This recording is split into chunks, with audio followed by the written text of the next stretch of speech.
Ein versiegelter Brief, eine verschwundene Unterschrift und eine Gesellschaft, die es nicht geben sollte. Willkommen bei der Club der Detektive, ich bin euer Gastgeber Paul. Ich würde gerne wissen, von wo auf der Welt hören Sie heute zu? Es ist immer eine Freude, eure Kommentare zu lesen. Danke, dass ihr hier seid. Lassen Sie uns beginnen. Ich war ein Nachmittag wie dieser, auf den das Dorf Lower Hawthorne Stolz war, der Himmel in der Farbe einer verblassen Postkarte, Bienen schlummerten über dem Lavendel, und unter einem Trieg im Wind flatternden Vortig klangen Teetassen auf. Untertassen. Der Rassen des Fairhauses were frisch für den jahrlichen Gartentee der Literaturgesellschaft, ein Veranstaltung, bei lauwarmen Darjeeling, höflichen Applaus für unjealousien Gettich und die unausgesprochene Hoffnung, dass jemand etwas furchtbar Skandalses sagen kennt, Verente. Miss Marple sitzen in einem Korbstuhl neben dem Rosenbogen, und verfolgt das Geschehen, mit ihrer blitzen stillen Aufmerksamkeit. Sie hat das Angebot der Rhabarbertorte abgelehnt und stattdessen schwachen Tee getrunken, den hat leicht. Schief im Wind, die hellblauen Handschuhe gefaltet auf dem Schoß. Ihren Augen, obwohl halb von der Krämp ihr Strohhutz beschet, enging nichts. Erringes der Gesellschaft in diesem Jahr war ein Gusser Mr. Oswald Kuppen, ein unbedeutender Krimiautor von geringem Ansehen, der sich selbst einmal in the Illustrated Literary Monthly als Expert für kriminell und romantische Dichtung bezeichnet hat. Groß, schlank und wirkt wie jemand, der sein eigenen Schlussfolgerung mit Freuden schloss. Sein Lesung einer Passage aus die Tinten Witwe, seinem Nüssen Roman, wurde mit mildem Applaus und zwei unterdrückten Nähren quittiert. Dauerst sein anschließender Vortrag über die Verwendung unsichtbarer Tinte in Spionage. Und Literatur weckt das war Interesse. Tinte, sagt der mit einer theatralischen Pause, ist mehr als ein Flüssigkeit. Sie ist ein Kanal für Geheimnis. Es kommt daraufhin, was man schreit, Marmelte Miss Marple, mehr zu ihrer Titas als zu irgendjemand anderem. Unter den Anwesenden befand sich die Oblickmischung aus Dorfbewohnern und Mittelfern. Mrs. Glenda Moffat, die Lebucherei leitet, und deren Meinung ebenso stark war wie ihr Bucker.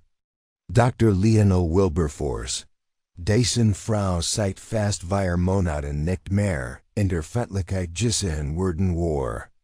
Und Edmund Havers, der Zapplige Sekretär der Gesellschaft, der ständig etwas zu verlieren schien, Papier, Stift, sein Zeichel. Dahlhies war Miss Rowena Blake, die in diesen Tag die meiste Aufmerksamkeit auf sich zog.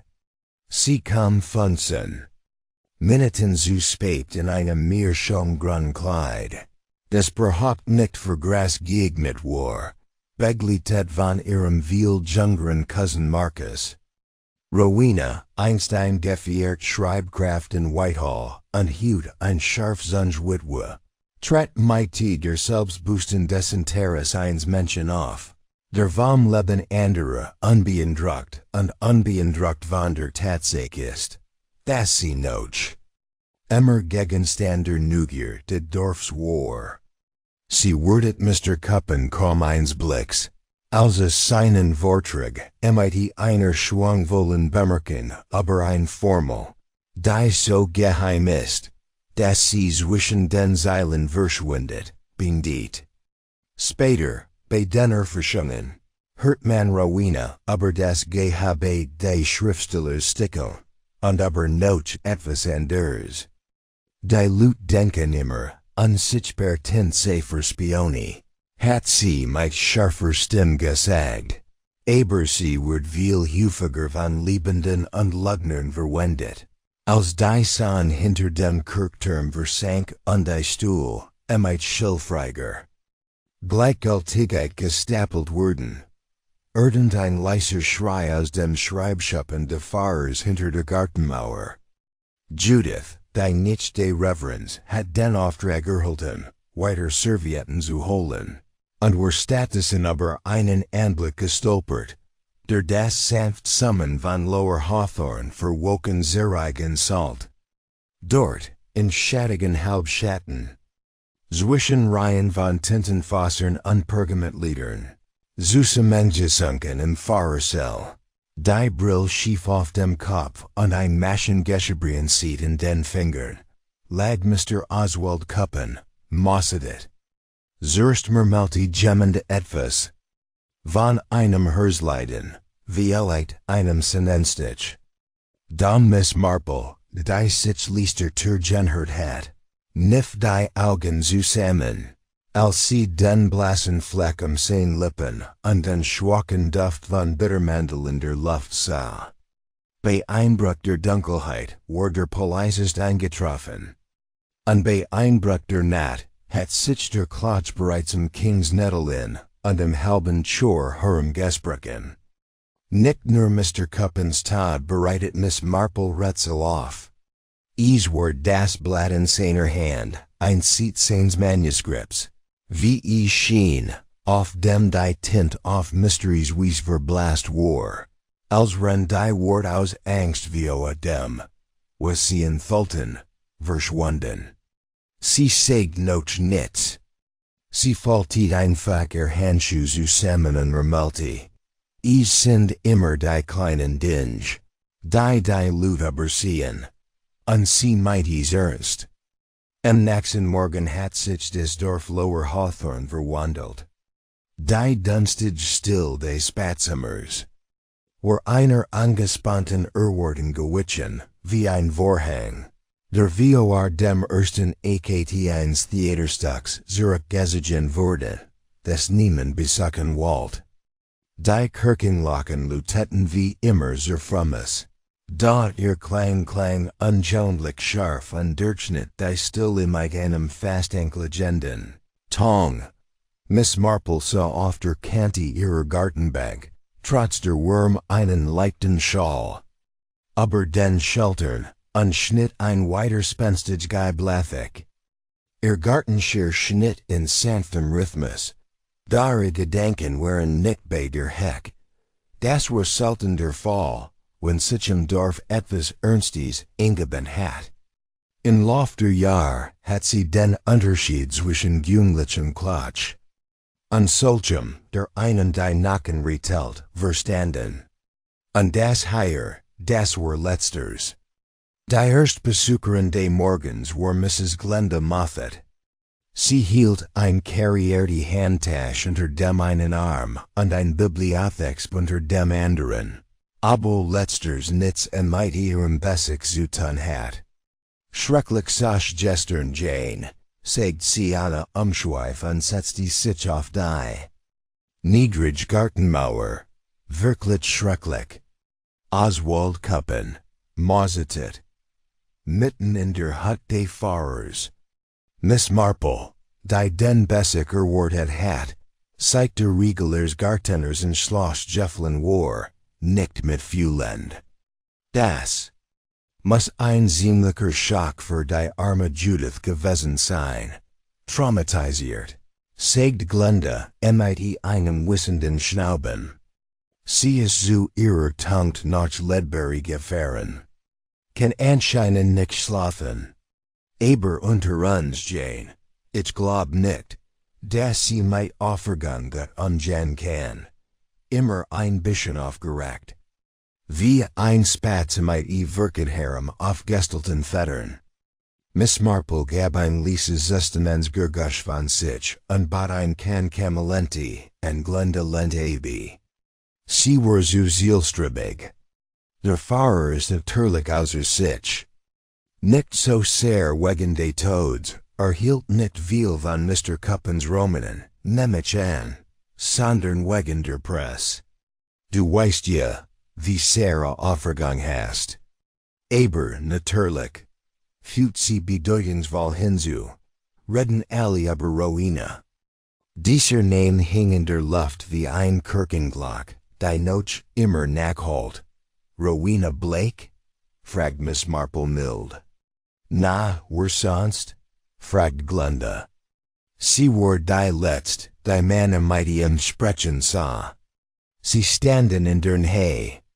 Der Fliederheck, und sie sah wetten aus. Man sag ja, Rowena heilt alle ihr Messer scharf, selbst die metaphorischen. Miss Marple lächelte schwach. Ich nehmen die Lut haben ein gutes Gedächtnis, wenn es die geht, die sie beneiden. Glenda hab die Augenbrauen. Need. Oder, ich verstehe nicht, was Need sein soll. Ihr Mann hat ihr dieses trostlos Haus und einen Stapel staubiger Papier hinterlassen. Nicht, dass ich das behaupten würde. Sie hielt in, aber Gesichtsausdruck sagt alles. Miss Marple drinkt nicht. Sie hat längst gelernt, dass man seltener Müdigen braucht, den zu offenbaren. Die man besser nicht preisgeben. Salt. Als Glenda ging, nach dem Standard Dinge in der Bibliothek zu sehen, was in der Praxis bedeutet, die Nussen direkt aufzuschnappen. Want sich Miss Marple wieder ihrem Geiblet zu, undacht aber die Schien vom Vortag. Noch. Ein Toter in einem geliehenen Arbeitszimmer. Ein Manuskript seit, deren Tinte ausgelaufen war. Ein bitter Mandelduft, den der Arzt noch nicht bestig hat, den sie aber sofort erkannt hat. Der Tod hat viel merkwürdig Seiten, thatched. Sie. Aber ein der aufschlussreichstens war, wie schnell sich die Menschen danach wieder arrangierten. Gegen Mittag hatten 3 weiter Dorfbewohner unter verschiedenen Vorwanden ihr Tor geklopft. Mr. Havers, der Sekretär der literarischen Gesellschaft, kam auf der Suche nach einem geliehenen Exemplar von die Kunst des Briefschreibens. Obwohl nie das geringste Interesse in Korrespondenz gesehen hat. Sein Gesicht war blass und zuckend, seine Sprache holprig und schnell. Ich dacht nur, stammelte. Es can't nützlich sein, bei all dem, was los ist. Sie wissen ja, Lut, die sich Notizen machen, sich Details merken. Manchmal ist es hilfreich, einen Leitfaden zu haben, Klarheit zu schaffen. Miss Marple bottom Zitronekix an, die abelend, und lesen dann gut 10 Minuten lang schwafeln, bevor sie in St. Zurichsam Tor fort. Als nächstes kam Dr. Wilberforce, der wie es sagt, nicht wegen Miss Marple gekommen war, sondern auf dem Rückweg vom Gemeindehaus hier eingehalten hat. Seine Augen waren rot gergandert und unruhig, und rieb sich die als voila. Etwas Unsichtbares wegschrubben. Gift, murmelte als Miss Marple vorsichtig nach der Tedessersatz fragt. Erst anzeichen, ganz sicher. Aber welcher Art, kann ich noch nicht sagen. Constable Merrick hat die Proben das Labor in Cheltenham. Gesellschaft. Es wird wahrscheinlich mehrere Tage dauern. Soweit ich weiß, hat der Mann keinem Feind. Miss Marple gab ein leases Summen von sich. Manchmal sind es nicht die Feind, die uns Jäger einbringen, Doktor. Manchmal sind es Freund, oder sogar Bewunderer. Sah sie einen Moment. Langen nicht den Verlegen an Gin hinaus, wobei sich mighty einem Taschentuch über die Stirn wischt. Am späten Nachmittag, bedelt diesem Dorf, vio halbor Heiden, und Berzigen Theorien. Im Gasthaus King's Nettle, während die Stampsten zwei Lager gespalten, de Jenigen. Die Glotten Mr. Kuppen habe in seinem Manuskript verborgens. Kriegsgeheimnis entdeckt, und die Jenigen, die es für wahrscheinlicher hielten, dass bei einem romantischen Feldtritt, mit Rowena Blake ertappt worden war. Miss Marple trank in diesem Abend ihren Tee im Salon, das Viewer war aus, aber bereit, falls der Wind sich dran salt. Sie hat ein altes Exemplar von die Tintenwitwe aus ihrem Buckeriegel geholt, unblättert langsam deren. Sein Prosa was war dramatisch, aber nicht gerad brillant. Dennoch lag etwas in der Art, via Tinte beschrieb, symbolic, Fähigkeit, zu enthüllen oder zu verbergen, das persönlich als literarisch erschien. Sie dacht wieder in die Manuskriptzeit, deren Wort verloren gegangen waren. Sie hat sicherlich verschwindender Tinte geschrieben sein können, aber die Frage war, warum? Und von wem? War es nur theatralisches Flair? Oder hat jemand beabsichtigt, dass dies Seed Angelsen blieb? Der Bericht die Polizeisten wird natürlich rechtzeitig eintreffen. Doch Miss Marple hat immer auf etwas Leisers vertraut, auf etwas das die Leute durch Blick, Gesten und seltsames Verhalten verrieten, wenn niemand zusah.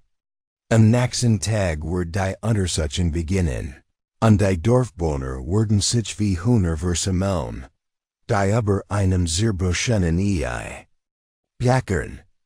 Da heut Abend, in der ruhigen Stille der nächsten Wasserwell, lehnt sich Miss Marple in ihrem Stall Zurich, schloss vorsichtig den Roman auf ihrem Schoß und murmelte vor sich hin.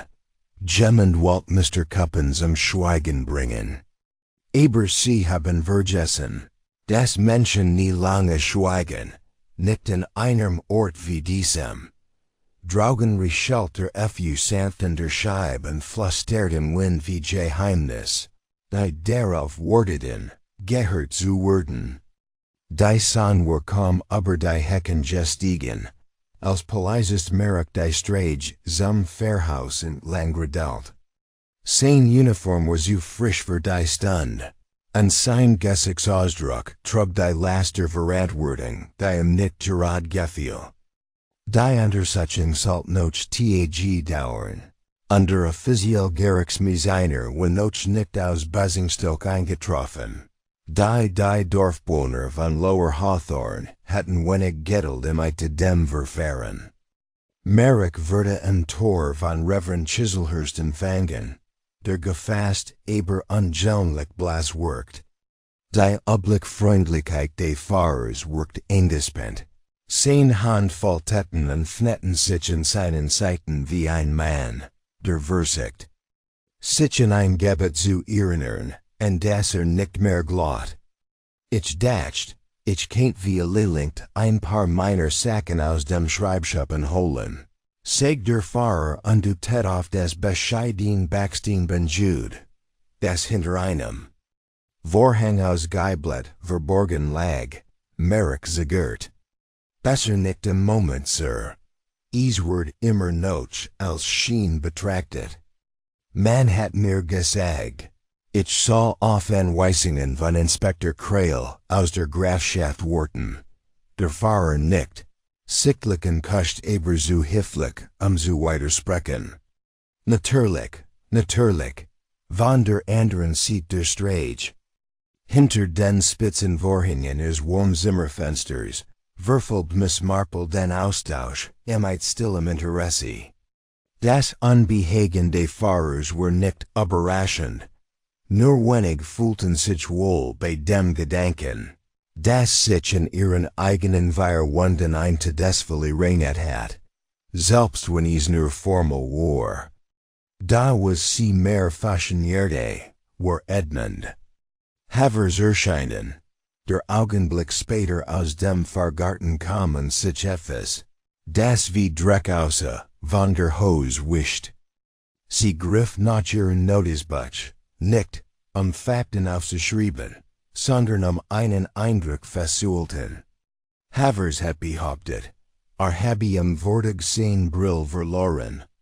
Und Miss Marple hat ihn beobachtet. Via so tat, als suha sie in den Hede Kirkenders. Dann dies bestenfalls Fadenscheins ausried hat nur noch mehr Aufmerksamkeit darauf gelenkt, wie nervös seit dem Mord Jordan war. Vormittag hatten sich mehrere Dorfbewohner im Postamt versammelt. Das gleichzeitig ein Lebensmittel die war und inoffiziell lower Hawthorne Zentrum für Informationen, Spekulationen und gelegentlich Kexdesenverlassen war. Hinter dem Tressen polierte Mrs. Elsie Pratt zum dritten Mal in 20 Minuten die Wage und lauscht den als unterhalten getarnten Theorien. Kein Giften Tee gewesen sein, murmelte Mr. Blythe, der Stolz darauf war, Jeed stuck van. Agatha Christie gissen zu haben, das von den Amersham-Players aufgeführt wurde. Nicht der Tee, entgegnet Mrs. Yarrow, die Marmelade und feste Meiningen gleichermaßen verkauft. Hatten nicht getrunken. Judith sagt, wird immer noch ein seiner Ried herumbaseln. Und was ist mit der Seat, in der Hand hielt? Führt der Jung Timothy Brent hinzu und riss aufgeregt die Augen auf, die mitten leeren Blatt darauf? Oh ja, sagt Mrs. Pratt und büht sich vio. Das ist es merkwürdig. Verschwindenden Tinte, sagt man. Verschwindenden Tinte. Verbesserte Mr. Blythe. Sehr theatralisch. Miss Marple traf ein. Gerard als Mr. Blythe ein langet mich Erkling darüber abgab. Via einmal Zitronensaft und einer Kurs experimentiert hat. Sie nahm ein Dose Shortbread, die sie nicht bracht, und lächelte vage. Faszinierend was manch Lut einfach verschwinden lassen, sagt sie ließ. Mehr zur Kextos als zu irgendjemand anderem. Die Wort hingen lange gennig in der Luft. Die Gruppe zum Schweigen zu bringen. Sie beobachten sie mit der Vorsicht, die einer Frau vorbehalten war, die davor beacon war, dinge aufzudecken, die niemand aufdecken wollt. Nachmittag erklom Constable Merrick widerwillig die Stanktrup von Fairbankshaus, dem Wohnsitz der Familie Blake. Rowena fniet selbst die Tür. Sie trug ein Schwarz-Seidenbluse, hochgeschlossen und Makellos, und schien vom Anblick. Eins Polizisten ihrer zur Behaupt nicht aus der Fassung gebracht zu sein. Constable, sagt sie sind Sie gekommen, mich des literarischen Mords zu beschuldigen? Merrick irritiert. Nein, Ma'am. Ich bin nur hier. Ein paar Fragen zu stellen, Routine, verstehen Sie? Rowena fuhrt in ein Wohnzimmer, mit dunklen Eichenbaum und Porzellanhand. Alles in dem Raum war streng symmetrisch, von der Anordnung der Kissen, bis zu den akkurat gestapelten Timesausgaben. Ich schätze, Sie haben schon mit dem halben Dorf gesprochen, sagt sie und schlug elegant die Beine berinnender. Und alle haben mit dem Finger auf mich gezeigt. Merrick rutscht unbehaglich hin und her. Gentlemen hat niemand mit dem Finger auf mich gezeigt. Aber sie hatten ja Kurs vio seinem Tod mit ihr Kappenstreit. Rowena's Lackeln war done. Ich sagte ihm, sein Theorien über Tinte und Spionage seien oberflächlich. Warf mir Verbittering vor. Ich nehmen, wir hätten beigerecht. Gabi sonst noch etwas? Fragt Merrick und blickt sich im Zimmer Nichts Wichtiges, antwortet sie und wischt sich unsichtbar Fussel vom Roll. Aber eins muss ich sagen. Oswald Kuppen lebt von Geheimnissen, Constable. Und Geheimnis, wie Sie wissen, werden oft flieg. Auf der anderen Seite des Dorfs matcht Miss Marple selbst einen stillen Bessic in der Bibliothek. Glenda Moffat füllt die Kremiatierung auf und summt vio sich hin. Miss Marple. Wartet, bis sie einen Band von Dorothy L. Sayers ins Regal gestellt hat, bevor sie in die Decke trat. Glenda liebs, führen sie zuffglich Butch darüber, was Auslight? Oh ja, sagt Glenda sichtlich stolz. Sehr ordentlich System, werden Sie bit grundlich nachsehen. Ob Mr. Kuppen wenn seins Aufenthalts etwas ausgeliehen hat. Glenda ruckt ihr Brill zurück und vor dem Finger über das Hauptbuch. Du Ren. Wir, ja, zwei Bücher. Die Sprache der Geheimschrift und eine Autobiografie dem Titel. Brief aus dem FBI. Bekenntnis einer Kryptoanalytikerin. Miss Marple hab leicht die Augenbrauen. Interessant Auswahl. Glauben Sie, hat Nachforschungen eingestellt? Fred Glenda, der Gedank hat plötzlich neue Kraft gegeben. Wie leicht, erwidert Miss Marple. Oder wie leicht. Walter etwas aufklären. Auf dem Heimweg wanderten Miss Marples Gedanken zurück zu der Seat, deren Tinte verschwunden war. Ein leeres Blatt kann vieles aussigen, dacht sie. Es kann ein Lashung sein, ein Warnung. Sogar. Ein Unterschrift. An diesem Abend schrieb sie zwei Brief. Einen in Inspektor Krail, Mitglieder bitte ein Gespräch. Wenn das nächst Mal ins Dorf kam. Der waren sie selbst adressiert und in einem verschlossenen Umschlag verpackt. Es sollte erst geöffnet werden, wenn sich ein Verdacht bestätigt hat, der sich wie ein Wasserzeichen unter der Oberfläche von allem gebildet hat. Die Tinte macht verschwunden sein, aber nicht die Absicht. Und Absichten, das was Miss Marple, waren nie wirklich unsichtbar. Das Dorf Lower Hawthorne, das seinen Klatschgarten stets überwassert, hat inzwischen einen ganzen Strauß Vertiger hervorgebracht. Die Gespräch einst hifflich aber sonvoll und Hecken hinweg geführt, hatten sich zu verschlierten Entschuldigungen verschärft. Jeder Dorfbewohner, ob es wusste oder nicht, war Teil einer immer spannender werdenden Erzählung geworden. Und obwohl Miss Marple wenig sagt, begann sie les Grenzen zu sehen, zwischen Handeln und Schweigen, zwischen dem, was die Leute zu wissen behaupteten, und dem, was sie nicht preisgeben wollten. Das Mittwoch hat Constable Merrick ein. Wie es stolz sagt, List von Personen von Interesse zusammengestellt. Die List, gekritzelt auf die Rückseite eines Papiers, mit der Aufschrift Policy Corresponds, dringend. Enthielt drei Namen. Rowena Blake, Edmund Havers. Und Judith Penrose, die Nicht-Fahrers. Alle drei hatten sich am Nachmittag von Mr. Kuppens Tod in der Nähe des Schreibschuppens die Fahrers aufgehalten. Alle drei hatten irgendein, wenn auch noch so geringe Verbindung zum Opfer. Und alle drei, was Merricks Ansicht nach. Vielleicht am belastendsten war, hatten widersprüchlich Zeitangeben gemacht, als sie gefragt wurden, wo sie sich in der Stund viel der Entdeckung der Leech aufgehalten hatten. Merricks Vorgesetzter, Inspektor Krail, traf noch am selben Nachmittag ein. Sein Schwarzer Morris Oxford nattert Zielsterbig ins Dorf.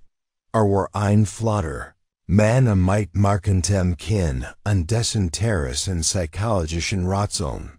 Wie Miss Marples Beitrag in einem früheren Fall, in dem es einen vermissten Geiger und ein nicht abgeholt Broschging einmal beschrieben hat. Verlieren wir uns diesmal nicht in Fantasien, Merrick, sagte und stieg aus dem Wagen. Bleiben Sie bei den Fakten und nur bei den Fakten. Totermann, bekannte Komplizen. Magliches Motiv, so sieht die Sache aus. Da wie Miss Marple oft bemerkt hat, konnte die hohe Erscheinung irreführend sein. Vor allem, wenn man die Schatten nicht berücksichtigt. Krails erste offizielles Werk fand mit Edmund Havers in Gemeindehaus statt. Das Vorübergehen für Physialsweg beschleunigt worden war. Havers Komblassen Nerven und Rucht sein Krawat Fingern zurückt, der Eigenes Gestini zu proben schienen.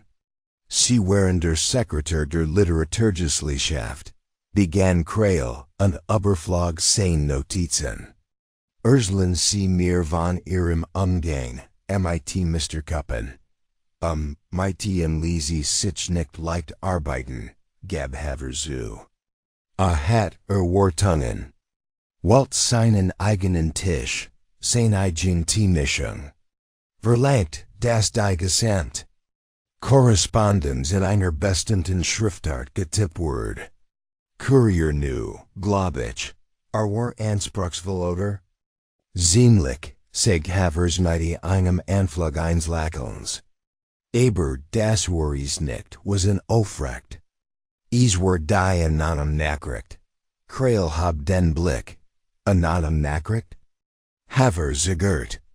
Ich heit es nicht erwähnen. Sollen. Aber sie haben es. Der junge Mann erlangt unter dem Blick des Inspektors. Es kamen Tag wie dem Tien. In seinem Zimmer im Gasthof sich gelesen.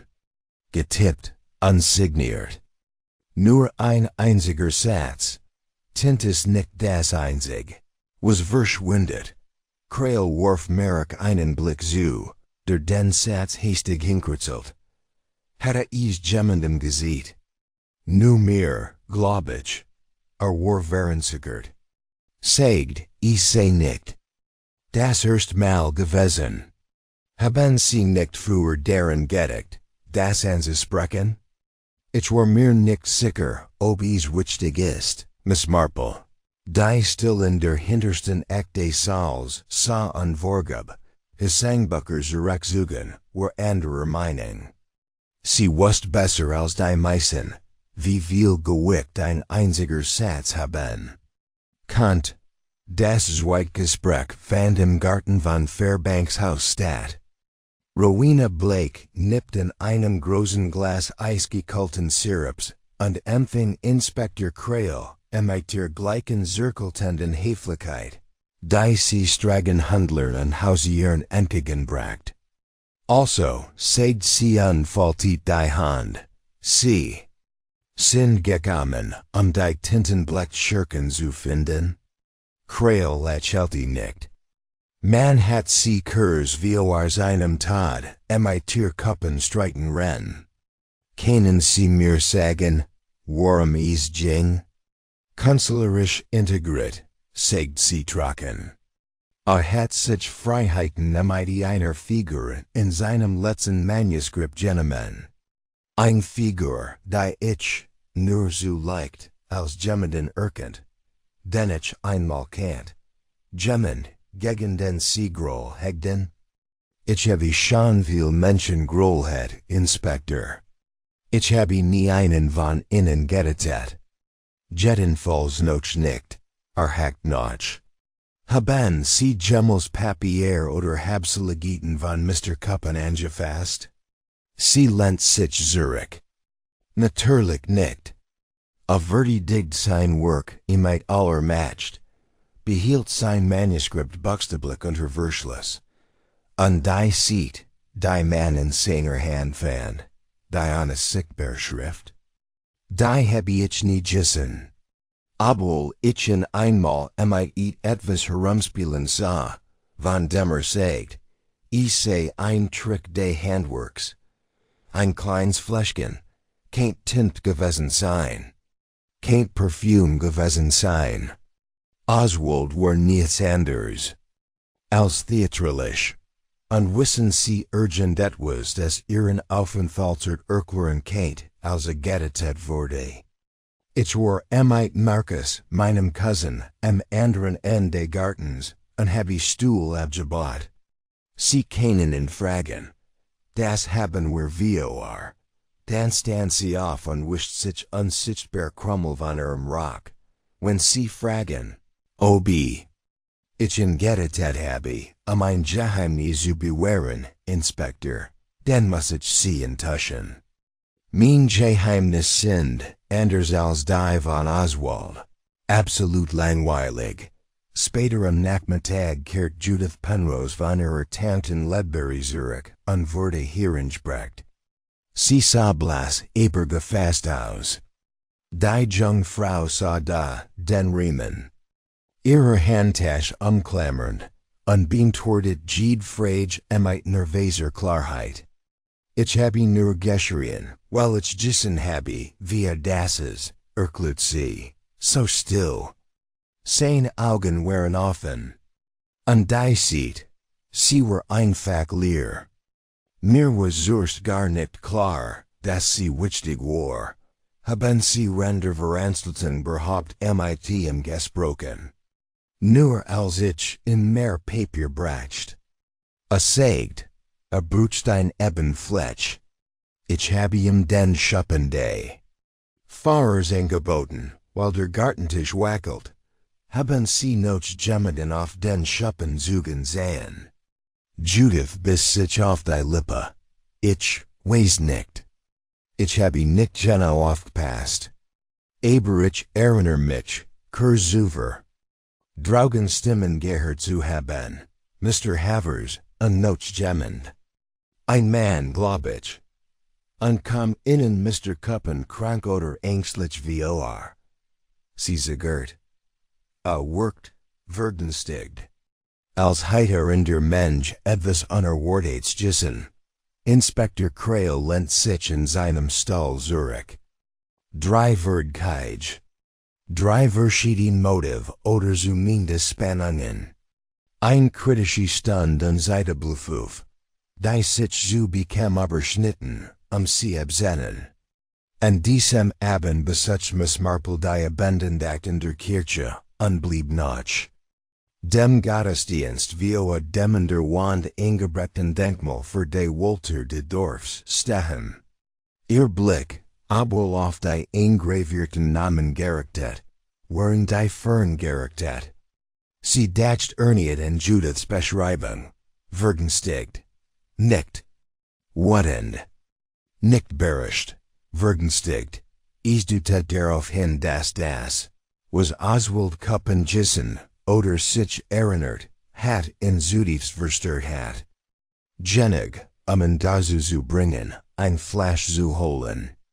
Genig, in etwas schreiben zu lassen, das verschwinden must, verwender es lesen konnten. Sie drehte sich als die hinter in Nart. Es war Marcus Rowena's cousin, der ließ eintritt, als such der noch etwas des Zirkelesen worden war. Miss Marple beobachtete, wie innehielt, zum Alter blickt, und dann langsam und schweigend davonging. Sie führt ihre List wirken. Namen hinzu, nicht weil etwas getten heit, sondern weil es nicht getten hat. Die Morgenluft war verendaugust und jonlich frisch. Ein Hauch von Herbst begann in den Runden der Hecken, und den Geranien in ihren Terrakottapfen. Zu riechen. Miss Marple stand früher auf als sonst, nicht aus Unruhe, sondern aus dem Lesen Gefühl. Das etwas Kleins, etwas Subtles, darauf wartet, entdeckt zu werden. Etwas, das bei einem schrägen Blick sehen war nader offenbart. Punktlich halb nun betrat sie den Vorgarten. Ihr Anwesenheit so unauflig wie das Rascheln trockener Blätter auf dem Kiesweg. Sie hat den Bessig unter dem Vorwand arrangiert. Ein Alpenwäldchen im Top für Reverend Chiselhursts Frau mitzubringen, die sich seit dem Mord aber zugig Melancholie bekleidet. Das Geschenk, so offertig es auch war nicht der war Absicht. Der Fahrer begrüßt sie höflich und herzlich, und geleit sie zum Arbeitszimmer. Entschuldigt sich erniet davor, dass es unter Polizeistit stand. Inspector Krail war gestern hier, sagte und schloss des Seiten darauf, hat einen letzten Blick in den Schuppen geworfen. Might, sie werden in vielleicht Hut oder morgen früh geben. Miss Marple nickt, under Blick wandert. Zu den niedrigen Fenstern des Nebengebäudes. Die Scheiben waren geputzt, aber in der oberen linken Scheibe war noch der schwarze Umriss eines Fingerbruchs zu sehen. Kein großer, fast kindlich. Der Fahrer bemerkt ihren Blick und lächelte. Matt. Ich nehme, jeder hat hier auf die ein oder andere Weise seine Spuren hinterlassen Jane. Miss Marple lächelte sanft. Manch deutlicher als ander, vermutlich. Sie dringt nicht weiter. Stattdessen ging sie nach einem Kursen. Basic und einem Kursen Austausch von Neuigkeiten aus dem Dorf. Nicht nach Haus, sondern in Richtung Dorfanger. Sie blieb vor dem Gemeindiesel stehen, wo ein Tafel beverste Hände Veranstaltungen ankündigt. Einen Marmeladen Verbundswurf, ein Klavierkonzert und etwas schief befestigt, einen Flyer mit der Werbung für die Gesellschaft der Verschwindenden. Tinte, jarlicher Gartentee. Sie betrachtet das Plakat aufmerksam. Es war von Edmund Havers entworfen worden, dessen unordentlicher Stil sich selbst in Druck variiert. Daher war nicht der Flyer selbst, der Miss Marples Aufmerksamkeit erregt. Es war das Papier, auf dem gedruckt war. Vertrauts Papier. Leicht glänzend. Und als sie die Exerbibliothek bog und eintritt, war sie sich ziemlich sicher, noch mehr Davon zu finden. Glenda Moffat wischt gerade den Staub von den Regeln und stürzt sich sofort darauf wie ein Spatz, der Krummel sieht. Schon. Wieder da, Jane? Sag mir nicht, dass du die Tintenwitwe schon fertig hast. Nicht ganz. Erwidert Miss Marple und legt vorsichtig eine Hand auf das Hauptbuch der Bibliothekarin. Ich hätte gehofft, sie hätten vielleicht noch den alten Druckerkasten der Gesellschaft. Erinnern Sie sich an den, in dem Edmund all dies Broschüren veröffentlicht hat? Glenda blinzelt. Oh ja, steht jetzt unter dem hinteren Schreibtisch. Habe in seit Monaten nicht angehört, bis zum Gartentee natürlich. Edmund hat die Programm hier gedruckt. Das Papier selbst mitgenommen. Ganz eigen. Ich nehme, Sie erinnern sich nicht, ob sonst noch jemand den Drucker benutzt hat? Nicht wirklich. Nur Edmund. Obwohl Judith sich ein paar Lehrblätter ausgeliehen hat, sie sagt, sie braucht sie für die Gebetsliste der Kirche. Ich nehme, es gab welch übrig. Miss Marple bedankt sich und ging in den hinteren Teil der Bibliothek, wo sie mit stiller Anmut vor dem ramponierten Bleckkasten mit der Aufschrift Literatur Materien niet. Darin lagen Stapel Papier. Glatt, leicht glänzend. Unverkennbar identisch mit dem Flyer im schwarzen Brett. Unidentisch mit der Seat. Die man in Oswald Cuppens Lebloser Hand gefunden hat. Als sie aufstand, dacht sie nicht in die Wort, die einst auf dieser Seat gestanden hatten, sondern in die Art Tinte, die spurlos verschwand. Keine gewöhnliche Tinte, sondern etwas ganz anderes. Ein Kindertrick, der oft bei Spielen an Kriegscodes zum Einsatz kam. Bever sie nach Haus zurückkehrt, macht sie noch einen Stopp, den Tante Maladen, wo Mrs. Pratt Ailes von Gerstenzucker bis zu Schreibwaren vortig hat. Ich frage mich, fragt Miss Marple leichthin, verkaufen Sie Zitronensaft in kleinen Glasflaschen? So ein, die man in ein Schreibtischübel stecken kennt? Mrs. Pratt, die immer eifrig verschworen war, hält sich auf. Sicher, frisch eingetroffen. Klein französische Fläschchen, wie Parfumflaschen. Ziemlich empfindlich. Miss Marple kauft zwei, legt ein Schachtel Schreibpapier dazu an Jing. Render Gedanken ließ Sumten wie ein wohlgestens Klavier. Wieder zu Haus, in ihrem Wohnzimmer, zundet sie ein klein Bienen Wachskurs, und setzt die sich vor ihren Schreibtisch. Aus einer Schublade holt sie ein einzelnes Blatt des charakteristischen Papiers der Bibliothek.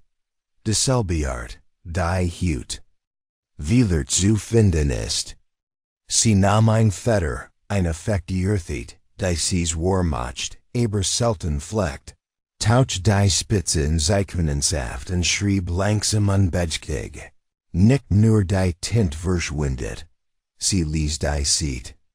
Trocknen anhielt sie dann aber die flackern Kursenflamme. Allmählich kommen die Worte zum Vorschein. Brunlich, zerbrechlich, wie alte Nacken, die ins Licht kommen. War genau der Satz, den Edmund Havers in der anonymen Nachricht an Mr. Cuppen zitiert hat. Miss Marple lent sich Zurich. Die flackern Kurs warf sanft Schatten über den Schreibtisch. Nicht nur die Methode faszinierte sie, sondern auch der Zeitpunkt. Jemand im Dorf hat Zugang zu Papier und Tinte. Jemand hat genau diesen Satz nicht nur einmal, sondern zweimal geholt. Zuerst, ein Warning zu senden, und dann, so schien es, sicher zuselen, dass ein Nachricht verschwand. Bevor. Sie entdeckt wurde. Sie matcht ein List. Judith hat Papier genommen. Edmund hat gedruckt Materialien. Rowena hat Chance Motiv. Und Marcus, so selten went, hat Schweigen verweilt, mehr als gesagt. Sie erinnerte sich auch an die Art und Weise, wie Oswald Cuppen in Tee gesprochen hat. Tinte ist ein Leitungswerker für Geheimnis. Hat nicht abstrakt gesprochen. Hat sie gehört. Ein Klopfen unterbrach ihr Gedanken. War Dr. Wilberforce, der genauer als gewöhnlich aussah. Ich habe den Tagsbericht, sagte und trat ein, von Cheltenham. Fräulein Marple dutet. Auf den Stuhl in den Hay des Führers. Darf ich dir Tee anbieten? Wasserstoffcyanid, sagte Lies. In sehr kleiner Spur. Genug, bei einem Tadlich zu sein. Chicks wahrscheinlich durch ein Getränk. Oder, Zigaret, durch Einatmen in konzentrierter Form. Interessant, antwortet Miss Marple und goss den Tee ein.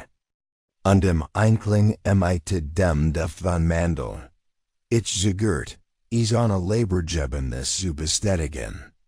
Erinnern Sie sich an Mr. Cuppen, der ein solch Flash trug? Ich habe nie ein bemerkt, gab Wilberforce zu.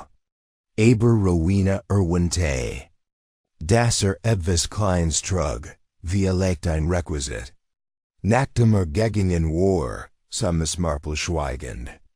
Wenn das Gift verdunstet war, wenn die Tinte verschwunden war, was dann noch dazu gebraucht worden, zu verschwinden. Nicht als hinterlassen einen Körper. Einige Dinge liegen nur ein still, in der etwas Sinnvolles sein sollen.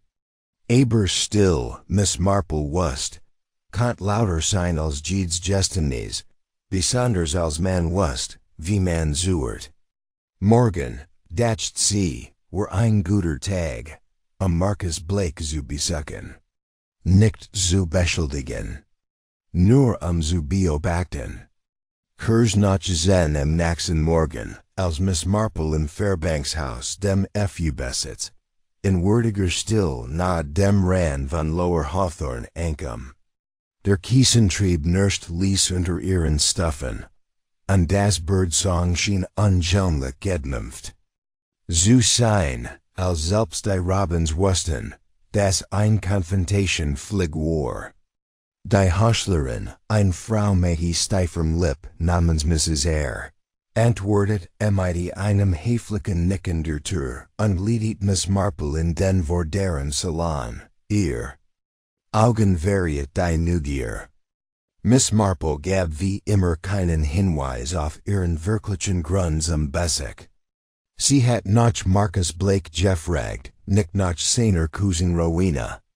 Die Anfrage hat den Hostler embarrassed, der ein Augenbrau Hochhub, aber trotzdem gehorcht. Als Marcus den Raum betrat, tat dies mit einem verwirrten Ausdruck. Trug einen Holzkohlspringer mit den Realm, die zu seinen Ellbogen gedrängt wurden, und entthult blass Unterarm, mit Tinte, ein beruflich Gefahr, wie erklärt, alte Bucker wieder herzustellen, die eben zuvor, die örtlich verbiblieth tat.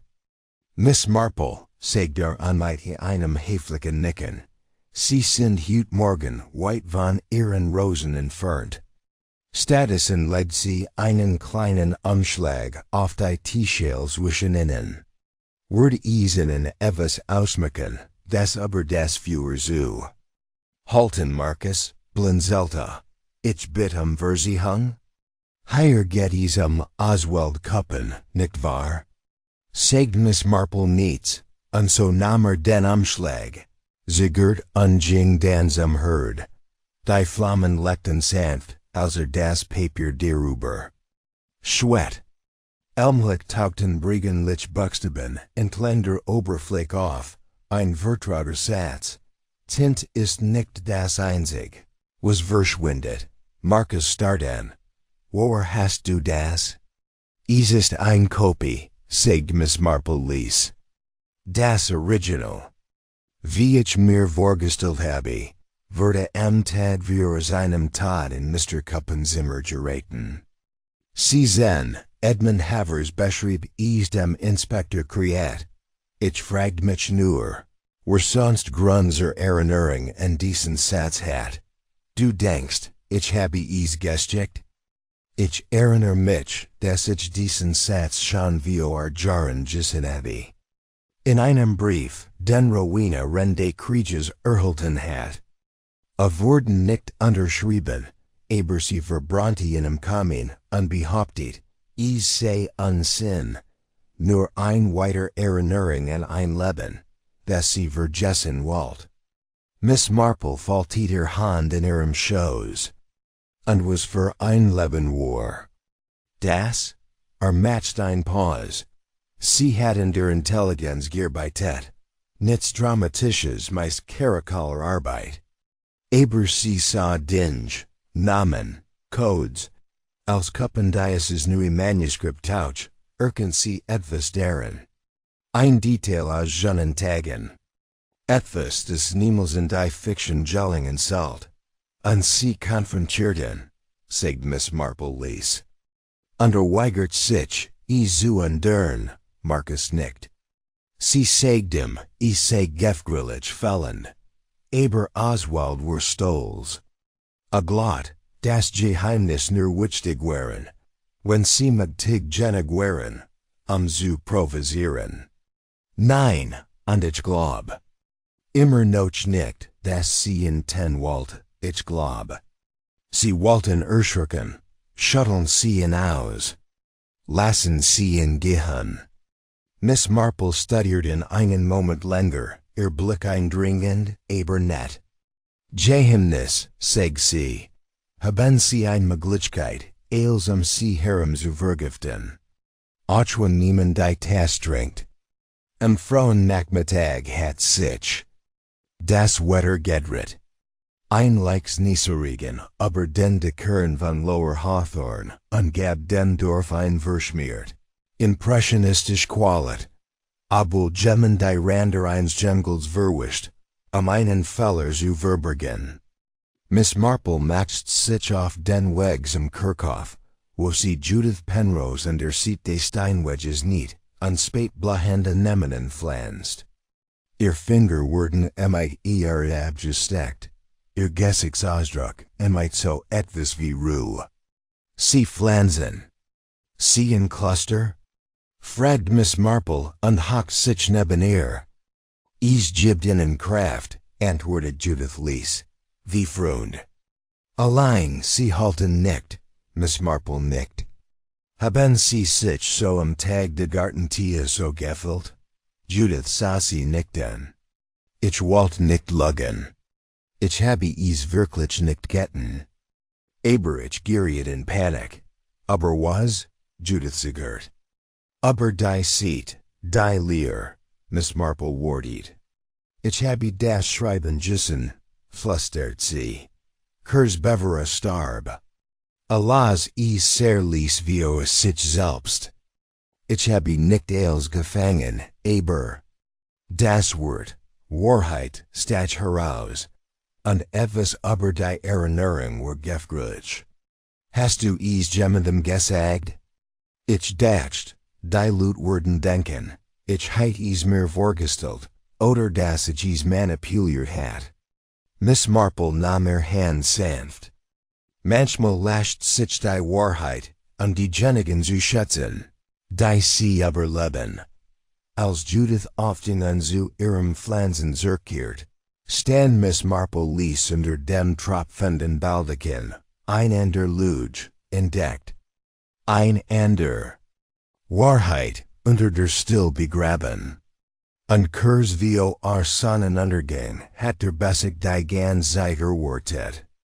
Rowena Blake, elegant in einem Schiefergraumantel, trat an Ankendiegung am Tor de Cottage auf. Sie lent tab anstande mit zu dem Rücken Gerard. Die Hand vio ihr geklammert wie eine Frau, die sich auf den Galgen vorberiet. Ich habe ihn nicht gerettet, sagt sie. Ich habe nie gesagt, dass du es getan hast. Rowena's Stimme war niedrig. Adroht, mich einzubesehen, von Namen. Sagt, habe Teil meiner Vergangenheit in sein Geschichte eingeweht, und nur die Oberfläche. Verndert. Es war sein bisher gefälligster Roman. Miss Marple wardied. Ich sagte soll es entfernen. Alacht, sagt die Lesser würden den Unterschied nicht kennen, aber ich wusste es. Und wenn jemand aus jenen Tagen in gelesen hat. Aber ich wusste, was es bedeutet. Und ich habe nicht aufgehalten, wo ich immer es tat. Miss Marple studiert sie, die still zwischen ihnen schwur und unangenehm. Ich glaub dir, sagt sie schlieglich. Aber jemand anders hat in diesem Manuskript mehr als Eitelkeit gissen. Sie sahen ein Bedrohung, Rowena trat zurück. Weißt du wer? Miss Marple antwortet nicht direkt. Stattdessen sagt sie, die Wahrheit wie sie sehen, ist ernlich wie unsichtbar Tinte. Es erscheint nur unter den richtigen Bedingungen. Hitz, druck Zeit. Rowena schenkt ein bit Tears lächeln. Dann müssen wir auf die Flamme warten. In dieser Nacht stand der Wind, rasselnd Fensterscheiben und rührend alte Zeitungen in den Ecken. Aber Miss Marple sah lies in ihrem Salon las jede Notiz, die sie gemacht hat, noch einmal. Noch wird Tage aber jetzt mighty tieferen Wurzeln. Geheimnis und Geschichten, die ein verschwindenden Wahrheit zusammenkommen. Sie hab wieder stricken und die Nadeln klickten ließ. Es wird jetzt nicht lange dauern. Das letzte Stück war in den Hay. Es muss nur fewer festgehalten werden. Der Sturm, der in dieser Nacht durchs lower Hawthorn rollt, hat die Qualit einer Wiederaufnahme, dramatisch, plötzlich, und zielgerichtet. Die Fenster rasselten, Chimneys thinten, und die Zweige des alten Olms vom Pfarrhaus nährten sich wie Bühnenarbeiter, die Landschaft hinter einem Vorhang entstellten. Am nächsten Morgen brach Fut und Silbergrau, als heit der Himmel. Selbst die Nacht in Contemplation verbracht. Miss Marple stand in ihren Küchenfenster und beobachtete das Dorf langsam zum Leben. Der Jungen des Bäckers macht seine Lieferungen in einer tropfenden Mutz. Und der Postbote rang mit seinem Regenslick Fahrrad in der Eck. Aber es war nicht das Wetter, das dem Morgen sein gewickt verlieh. Es war der Brief, der Kurs noch angekommen war. In einem Umschlag on a Rückgebedrus und on a Briefmark. Durch ihren Briefkasten geschleudert. Sie fniet Isa mit Sorgfalt, ihr Finger trotz die milden Zitterns der Vorfreude. Im Inneren befand sich ein einzelnes Blatt Günliches Papier und war ordentlich getippt. Die letzte verschwand nie. Es sollte nie gelesen werden. Keine Signatur. Kein Hinweis auf seinen Absender. Aber die Nachricht erfordert, wie alle guten Hinweis, keine Erklärung, zu verstehen. Miss Marple faltet das Papier einmal wieder und schab es in den Roll. 10 Uhr klopft Constable Merrick mit einem Ausdruck, der irgendwo zwischen Verwirrung und Verlegenheit gefangen wurden. Es gab einen Einbruch im Gasthaus, sagt er. Als sie ihn hineinlässt. Die Brennnessel des Kniggs? Nicht da. Jemand hat das Schloss in den Raum gezwungen, in dem Mr. Cuppen wohnt. Nichts Wichtiges so wie wir beurteilen können. Aber die Schublade mit seinen Papieren werden durchgeworfen. Sein Koffer ungestürzt. Worauf immer es war, sie suchten nach etwas Bestimmtem. Und haben sie es gefunden? Das ist der seltsame Teil, sagt Merrick. Wir denken, dass sie es getan haben. Miss Marple bottom tien, aber lent ab. Inspector Krail möcht hut nachmittag mit ihnen sprechen. A word von drei im Fairhaus sein. Den word ich teilmen, sagt sie einfach. Nachdem Merrick gegingen war, trat sie auf die Straße und ging mit ruhigem Wechsam Gasthaus. Die Brennnessel des Kniggs sahen der Biegung der Hawthorne Lane, deren fu Mauerwerk mit Liegen glitzert. Im Inneren fand sie Mrs. Tigg, die Gastwirtin. In gedämpften Tinne mit einem Gast aber einem halben geschlossen Frühstückstisch. Ich fürcht, wir sind gerade nicht offen für Anrufer, Miss Marple, sagt sie. Ich verstehe, antwortet Miss Marple. Aber ich dacht, ich kennt mich nach Mr. Cuppen Zimmer erkundigen. Vielleicht kann ich einen kleinen Einblick geben. Mrs. Tigg zögert, nickt dann zur schmalen Treppe. Dann mach weiter. Aber was den Teppich betrifft, es ist immer noch feut von dem Ort, an dem das Fenster geöffnet wurde. Der fragliche Raum war klein und ordentlich, abgesehen von dem durch den Eindringling der Nacht zurückgelassen Chaos.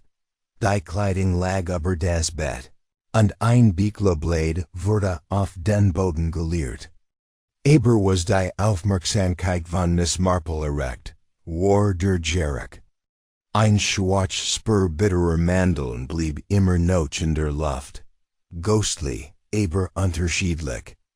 Und darunter etwas anders, Tinte, nicht aus einem Brunnenstift, sondern etwas Größeres. Als ob ein Flash in die Dielen verschütteten Verdenstedt war. Sie nicht vorsichtig mit den Fingern an der Unterseite des Schreibtisch, anfangen, was sie vermutet. Kennt dort sein, ein kleiner und kreisförmiger, direkt. Unter der Tintenwell. Ein Kurs muss dort beleuchtet worden sein. Keine Lessekurs, aber etwas, das ein Nachricht enthält. Die Seat war einmal dort gewesen, vielleicht die letzte Seat des Manuskripts. Jemand hat es in die Flamme festgehalten und dann Gentlemen. Aber warum? Als sie im Fairhaus ankam, war die Sonne in zergürnten Flecken entstanden. Im Inneren stand Inspektor Krail neben dem Herd, den Armen verschränkt, ein Ordner auf dem Schreibtisch neben ihm. Sie haben heute Morgen einen Brief erhalten. Sagt ohne Präambel. Das habe ich. Und Sie haben nicht deren gedeckt, es zu melden? Ich dacht, Sie würden zuerst zu mir kommen. Krail mustert sie einen langen Moment und suchte dann. Es passt zu einer Schreibmaschine, die in der Bibliothek. De Gasthauses gefunden wurde, dieselbe Schriftart.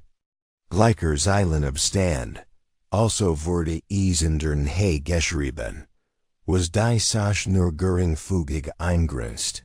Sagte, das Halbdorf war Render Veranstaltung der Literaturgesellschaft ständig in diesem Raum. Aber wir konzentrieren uns auf Jemanden, der die Bedeutung Manuskripts kennt. Jemanden, der weiß, dass die letzte nicht leer war, nur versteckt. Miss Marple nicht langsam. Und Jemanden, der weiß, wie man sie lascht. Kreil warf einen Blick auf die Map. Ist noch mehr. Kuppen hat nicht einfach einen Roman geschrieben. Hat von einem wahren Ereignis ausgegangen. Von einem kleinen Skandal in Zusammenhang. Mit Geheimnissen aus Kriegszeiten. Etwas, das verdichtet wurde. Wir haben in seinen Sachen einen Brief gefunden. Ein Teil davon war geschwärzt, aber ein Name blieb erhalten. Eliza Ashcombe. Miss Marple zog die Brauen hoch. Dieser Name ist in diesem Dorf seit 30 Jahren nicht mehr ausgesprochen worden. Kreil Sassien. Kennen Sie ihn? Sie war Rowena Blakes Geburtsname. Nach dem Krieg gendert, in aller Still, at Mead aus. Also Genies Sie, nur teilweise, sagt Miss Marple. Ich glaub, Kuppen Walter Vergangenheit als Dreh. Und Engelpunkt seins komplett verwenden. Aber dabei hat mehr Preis gegeben, als wusst. Etwas, das Jemanden ders nicht ins Tageslicht bringen konnt. Das Jemand, sagt Kreil, in das Gasthaus eingebrochen ist, die Seat gefunden und vernichtet hat. Miss Marple schüttelt den Kopf. Nein, sie haben es genommen. Als Druckmittel, oder vielleicht. Als Erinnerung. Ein Klopfen unterbrach sie. Merrick trat ein, mit gegürgtem Gesicht. Sir, etwas ist passiert.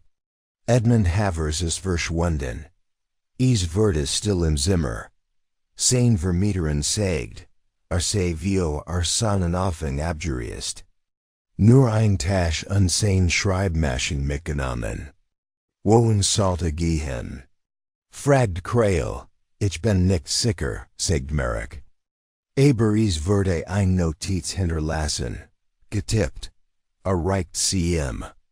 Miss Marple las sie laut vio Ein Geschichte ist nur dann gefrich, wenn Jemanden sie glot. Ich Tuesday des nicht mehr. Sie war unsigniert, uneinsichtig, und ganz passend zu einem Mann, der innerlich sehr viel. Später am Abend kam Miss Marple. Nach Haus und blieb lange in ihrem Schreibtisch stehen. Sie fnitter Notizbuch und blittert ein neues Seed auf.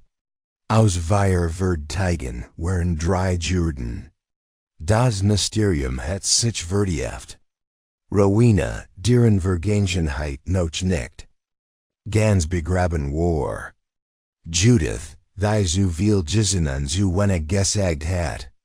Und Marcus, deren den stillen Eckenschwet, wo sich die Wahrheit im Hessen verbarg. Die letzte des Manuskripts war nicht verschwunden. Sie war genommen worden. Und irgendwo, vielleicht nicht weit von Lower Hawthorne, existiert sie noch. Und wartet auf den richtigen Moment, wieder aufzutauchen. Miss Marple taucht ihr Vetter in Tinte und schrieb ein Wort auf die Seat, Druck. Denn so. Das wusst sie, wurden unsichtbares wieder sichtbar. Es braucht nur die richtige Mensch Hits. Und Jemanden, der lange genig standhaft blieb, Zuzusen. Der folgende Tag dämmerte mit trügerischer Ruhe. Der Sturm war vorübergegangen. Aber sein Erinnerung blieb, in den Pfützen zwischen den Pflastersteinen, im glitzernder Ducker und in den Gesprochen, die plötzlich verstummt waren. Das Verschwinden von Edmund Havers hat einen neuen Schatten über lower Hawthorne geworfen. Und obwohl die meisten Dorfbewohner en der Illusion der Routine festhielten, seltener Augen ein Ende Geschichte. Miss Marple jedig war unjämlich. Aufmerksam. Sie war wie Setches aufgestanden, nicht im Garten zu arbeiten, sondern sich auf etwas anderes vorzubereiten. Einen Test, nicht wie in Klassenzimmer oder auf Police watchen, sondern ein subtle Provocation. Ein sorgfältige Vorbereitung. Schließlich hat sie immer geglaubt, dass die menschliche Natur sich unweigerlich wehrt, wenn man sie geduldig beobachtet. Bis zum Vormittag hat sie 3 Brief geschrieben und sie hilft der jungen Peter Melling, der sich über einen Schilling für seine Besorgungen freut, eigenhändiger Empfänger geschickt. Jeder Brief sah gleich aus, weißer Umschlag, ohne Absender, sauber in Kurier nu getippt. Jeder trug ein einzig Seil. Die Wahrheit kommt wieder ins Licht. Wir treffen uns um 4 Uhr im Pfarrhaus. Ein Brief war für Rowena Blake. Einer für Marcus. Und der dritte für Judith Penrose. Der Pfarrer stets bereit, Miss Marple still Geschäfte zu unterstützen. Lädt den Salon für das Treffen zu nutzen. Nur ein paar Fragen, hat sie gesagt. Und vielleicht ein paar Antworten. Als die Virenbart stunden erruckt, sah Miss Marple in der Ecke des Salons neben dem Fenster, Stricknadel in der Hand, die Wall in zarten Schlaufen auf ihrem Schoß abgewickelt. Ihr Anwesenheit hat nichts bedrohliches in sich, nichts Auffälliges, genau deren Genies. Pünktlich 4 Uhr naht die Tür auf. Judith Penrose trat als erst ein. Sie wirkt verlegen, aber gefasst in einer schieferblauen Bluse. Und einem dunklen Rock, das Haar ordentlich hochsteckt. Sie nickt Miss Marple zu und setzte sich ans andere Ende des Sofas, ihr Handtasche fest umklammert. Einen Moment später kam Marcus, dessen Blick rasch durch den Raum schweift, bevor auf dem kleinen Teaserweis hängen blieb, das Miss Marple auf dem Tisch arrangiert hat. Lächelte höflich und nahm in dem Sesselplatz, der dem Kamin. Im nächsten war, schließlich trat Rowena ein. Falls sie beherrscht war, die anderen dort anzutreffen, ließ sie sich nicht anmerken. Ihr Gesichtsausdruck war kühl, da ihr Blick huscht einmal, zu Judith. Sie blieb stehen. Die Hand auf dem Rücken, verschränkt wie ein Lehrerin, die auf einen Vortrag wartet. Denke, dass sie alle gekommen sind, begann Miss Marple, mit sanfter Stimme. Sie haben meine Notizen da erhalten, nehme ich an. Sie nickten, jeder in seinem eigenen Tempo. Was ich jetzt sagen würde, ist keine formelle Entschuldigung, fuhr sie fort, nur ein Beobachtung. Und wie legt ein Frage. Sie griff in ihre Tasche und holt ein gefälteltes Blatt Papier heraus. Oberflächlich betrachtet war es gewöhnlich, nur ein Seed aus einem Roman. Donald sie es gegen die Kerzenflamme hielt, begannen die tintenlosen Worte zu erscheinen. Die Vergangenheit ist ein Geschichte, die von denen angeschrieben wurde, die ihr Wahrheit fürchten. Die Botschaft schwebt wie Rauch in der Luft, sichtbar, aber sehr brechlich. Ich glaub, dies war als letzte Warning gedickt, sagt Miss Marple. Es war nur für den Empfänger bestimmt. Aber ich vermute, der Schreiber hat mehr hinterlassen, als im bewusst war. Judiths Hand zittert leicht. Rowena's Kinn hob sich. Und Marcus knifft die Augen zusammen. Miss Marple wandte sich zu. Weißt du, Marcus, was mich am meisten fasziniert hat, war nicht den Schweigen, sondern den Precision. Du bist immer vorsichtig gewesen, nicht wahr? Vorsichtig my tapier. My tientend, my tidienen worten, Marcus sagt niets. Sie fuhr fort. Du hast als Archivar in London gearbeitet, bever du hier herkamst, an deiner Cousin zu helfen. Ein ruhig, unauflich Arbeit. Aber dabei hättest du ein Mensch über Dokumente gelernt. Und über verschwindenden Tinte. Rowena's Stimme durchschnitt den Raum. Das ist absurd. Ist dies das? Fragt Miss Marple sanft. Du wusstest von dem Zitronensaft, Marcus. Du hast die Schriftart erkannt. Du wusstest sogar, wo Oswald Kuppen sein Seiten auf Boardi, denn du hast ihm ein Woch vor seinem Tod in der Bibliothek geholfen. Die ersten Kapitel zu binden, Marcus hat Mead aus. Ja, ich habe ihm geholfen. Und ich habe ihn geürt. Ich habe ihm gesagt, soll aufruhen. Judith drettes sich geskuckt zu ihm, Du? A war rücksichtslos, sagt Marcus, mit Angus Peter Stimme. A Walt Rowena's Vergangenheit ins Licht bringen, Dinge ausgraben. Die aus gutem Grund unter Verschluss gehalten werden. Ich kann nicht zulassen, dass das. Antut, nicht noch einmal, Miss Marple nickt. Also hast du die Notizen geschrieben. Das habe ich. Und die letzte? Sie gehört. Ich habe es genommen, hinter her, nachdem zusammengebrochen war. Ich sah, wie die Seed aus der Hand fiel, als ich herinstürmt. Ich hielt sie in die Kurs und las sie. Hat kein Wort verandert. Annat Personen, Ort, Rowena's richtigen Namen. Details, die Lebenheiten gefährden können. Also habe ich es verbrannt. Und das Gift? Fragt Miss Marple. Marcus schüttelt den Kopf. Ich habe ihn nicht vergiftet. Das schwöre ich. Ich wollte nur Angst machen. In zum Offern bringen. Es wurde still im Raum. Dann trat Rowena vor. Ihr Stimme war leise, aber slurren. Ich wusste von den Notizen, sagt sie. Hat es mir erzählt. Marcus meint es gut. Aber ich habe ihn nicht darum gebeten. Miss Marple legt den Kopf schief. Und trotzdem hast du daneben gestanden, obwohl du wusstest, was a Fig war. Das ist eine Form von Mitgliedschaft, Rowena. Als nächstes wollte sie sitzen. Judith. Und sie, mein Lieb, haben sie sich gefragt, where Mr. Kuppen sieht in ihrer Hand verschwand, aber nicht in Marcus?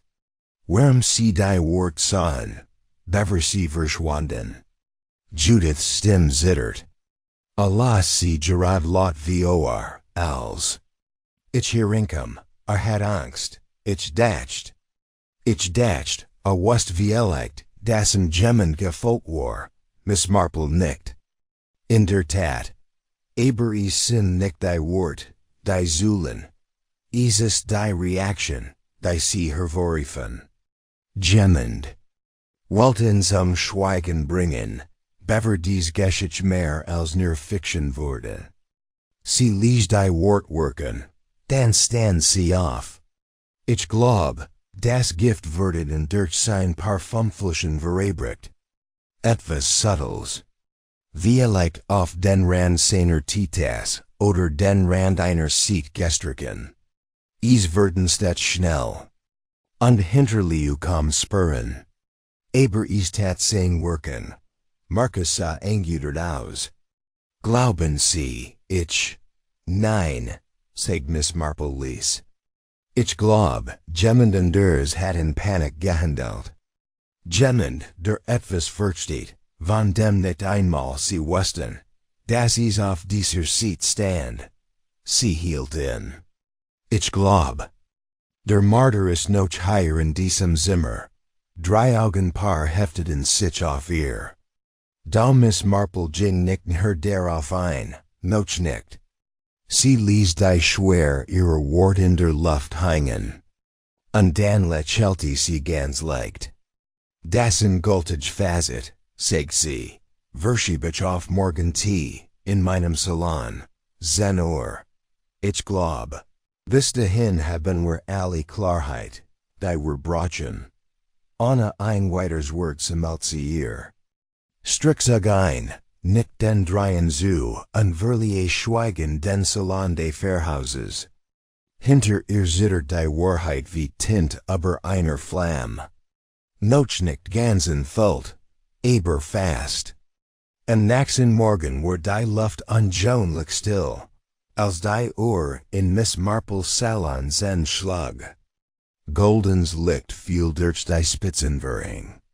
Und warf sanft Muster auf den polierten Eichentisch, auf dem ein bescheidenes Arrangement aus Teetassen, Shortbread-Keksen und einer Can Darjeeling stand. Ales en der Schien strahlt Behaglichkeit, Tradition und Harmlosigkeit aus. Da war Miss Marple gekannt, wusst, dass ihren seidensten Auseinandersetzung in den zivilisierten Umgebungen stattfanden. Rowena Blake traf als erst ein. Sie betrat den Salon mit der gleichen gelassenen Haltung, die sie immer an den Tag gelegt hat, in Taubengrau gekleidet und mit gefasster Mien. Marcus folgte der wenig Augenblick später, sein Oblick Gelassenheit durch die sichtbare Anspannung. Sein Augen beeindrucktet. Judith Penrose trat als letzt ein, bleich im Gesicht und mit sägerlichen Beugungen, als betritt sie einen Raum mit unsichtbaren Wunden, die sich hörten. Miss Marple begrüßt sie herzlich und bittet ihnen, sich zu setzen. Sie taten in denselben Positionen wie im vortigen Verhaus, obwohl niemand ein Wort sagt. Ich weiß ihr Punktlichkeit zu schätzen, sagt Miss Marple sanft und schenkt Tee ein. Es scheint mir nur richtig, der Angelegenheit, die unser Dorf so erschüttert hat, einen angemessenen Abschluss zu bieten. Sie stellt den Topf ab und sah sie mit gefalteten Händen im Schoßen. Jeder von ihnen hat zu dieser Tragödie beigetragen, ob wissentlich oder nicht. Jeder von ihnen hat Grund zu fürchten, was Oswald Kuppen entfallen kennt. Und jeder von ihnen hat auf sein Weise gehandelt, diesen Fallen zu verhindern. Aber nur einer von ihnen hat ein Grenz überschritten, die nicht mehr rückgängig gemacht werden kann. Marcus büht sich vio, sein Stimm rau, ich habe bereits zugegeben, dass ich die Seat genommen habe. Ich habe die Notizen gecheckt, aber ich habe ihn nicht vergiftet. Ich habe es ihnen gesagt, ich wollte aufhalten, nicht ten. Sie haben getan, was sie für notwendig hielten. Jemanden zu schützen, der ihnen am Herzen lag, sagt Miss Marple freundlich. Aber die Methode, die sie gewählt haben, einen Geheimnisgehalt Bedrohung, war nicht ihr alleinig. Rowenas Augen verringten sich. Sie glauben, jemand anders hat Marcus' Plan benutzt, seinen eigenen zu vertuschen.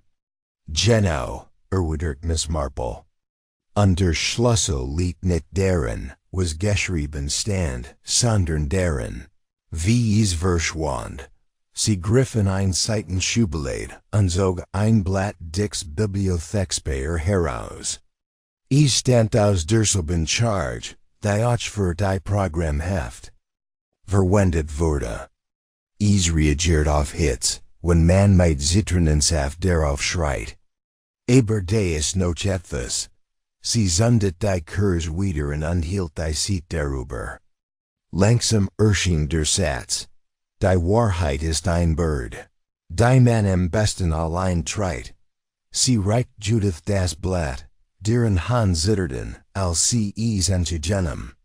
Das ist nicht mein Handschrift, flüstert Judith. Nein, Sagt Miss Marple.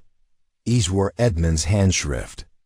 Overwendig den selben Satz in seinem Tagebuch. In dem, des man nach seinem Verschwinden in seiner Unterkunft fand. Aber wenn nicht derjenige, der die Zitronentient auf der Seat verwendet, die Mr. Cuppen in der Hand hielt, als starb. Sie sah Rowena an. Du hast etwas erwähnt. Rowena, von einem Fläschchen, das bei sich trug, ein kleines, wie Parfüm. Rowena nickt langsam. Hat is in seiner Jackentasche. Behauptet, is sei für einen theatralischen Effekt, zu zeigen, wie Geheimnis. Verschwinden. Aber der Geruch der Bittermandel war nicht theatralisch. Dieser Geruch hing im Zimmer. Und die Ruckstand auf dem Schreibtisch darauf hin, dass etwas schnell werdenstet war. Ein flüchtige Substanz. Cyanid in flüssiger Form, wahrscheinlich durch dies Flasche begeben, Marcus. Stimmklang eingespannt. Dann hat Gemmen den Inhalt vertauscht. Ja, sagt Miss Marple leise, aber deutlich. Und das Gemmen Zugriff auf sein Sacken hat. Auf die Bibliotheksmaschine. Auf die Schreibmaschine. Und auf Mr. Cuppen selbst. Sie wadi sich in Judith. Sie sagten uns, sei noch im Leben gewesen, als sie den Schuppen betreten. Dass die Seat laut vorgelesen habe. Dass werdenstig aussah. Sie sagten, habe die Seat fallen. Lassen als zusammenbrach. Und dass sie aufgehobenheiten. Judith fiet die Lippen, aber is kam kein Laut heraus. Miss Marple fuhr fort. Sie waren der deren Leben gissen hat. Sie wussten, dass etwas ins Licht bringen würde. Ein Verstrickung aus der Vergangenheit, ein Vergraben Wahrheit. Etwas, das mit ihrer Familie zusammenhängt, schweigen. Endlich sprach Judith. Es war nicht der Absicht, in zu bringen. Ihr Stimme war kaum hörbar. Ich wollte nur Angst machen. In zum Offern bringen. Marcus lent sich erschrocken zurück.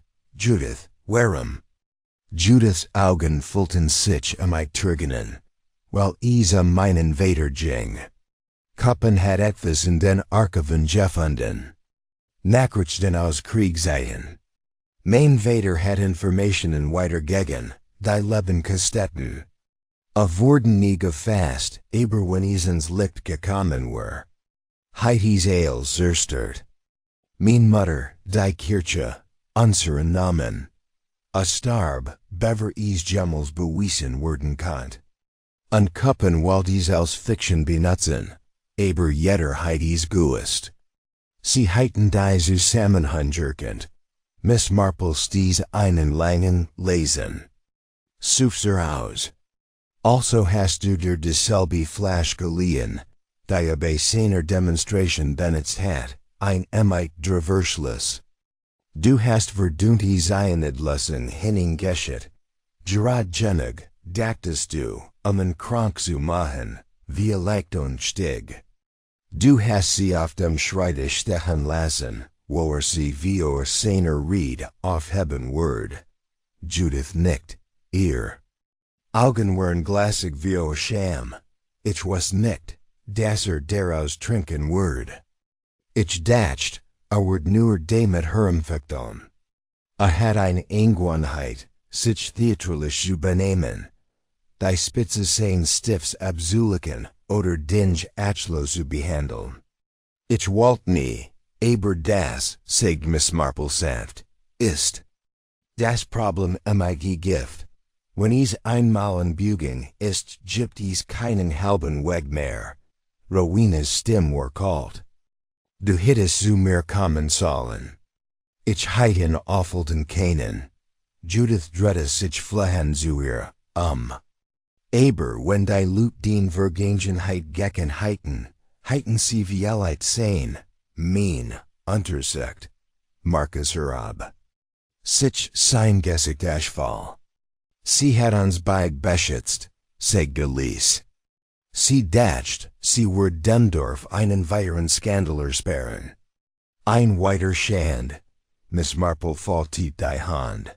Die Polizei muss informiert werden. Sagt sie, nicht barsch, sondern bestimmt. Absicht ist das des Gesetzes. Aber ich werde mit Inspektor Kreil sprechen. Sie werden nicht wie ein Verbrecherin abgeführt. Davor werde ich sorgen. Aber jetzt muss die Wahrheit ins Licht kommen. Judith, das Geheimnis von stillen. Trungen nicht. Ich verstehe. Schweigen herrscht im Raum, als die Uhr 11 schlug. Miss Marple stand auf und schenkt ein letztes Tee ein. Sie stellt sie Judith mit einer Zärtlichkeit hin, die still durchbrach. Niemand verschwindet, Judith, sagt sie sanft. Nicht wirklich, kein Geheimnis, keine Schuld. Und keine Tinte, wenn man weiß, wo man suchen muss. Sie. Want sich zum Fenster, in das Sonnenlicht zurückgekehrt war, wärmer und heller. Draugen lebt das Dorf Lower Hawthorne weiter wie immer, unverwundert für den flüchtigen Blick. Da in diesem Raum war endlich etwas Unsichtbares ans Licht gekommen. Und Miss Marple, stets die Beobachterin, wusste, dass die Wahrheit endlich ins Licht gekommen war. Lower Hawthorne war ein Dorf, das seine Rückkehrsordnung schützt. Trag du en konnten zuschlagen, Skandal schwelgen, das irgendwann werden. Die Hecken wir geschnitten, die Tassen nachschfüllt, unter alted kehrt mit einer Art hartnäckiger Anmut zurück. Dennoch hinterliegen manch Dinge, einmal entfällt, bleiben Spuren auf dem stillen Kopfsteinpflaster. Sie ließ die Wort wirken, dann stand sie auf. Ich glaub, das Gift wird in durch sein Parfum Fluschen verabreicht. Etwas Subtles. Vielleicht auf den Rand Singer Titas oder den Rand einer Seat gestrichen. Es werden stets schnell. Und hinterliu kaum Spuren. Aber es tat sein Wirken. Marcus sah angewidert aus.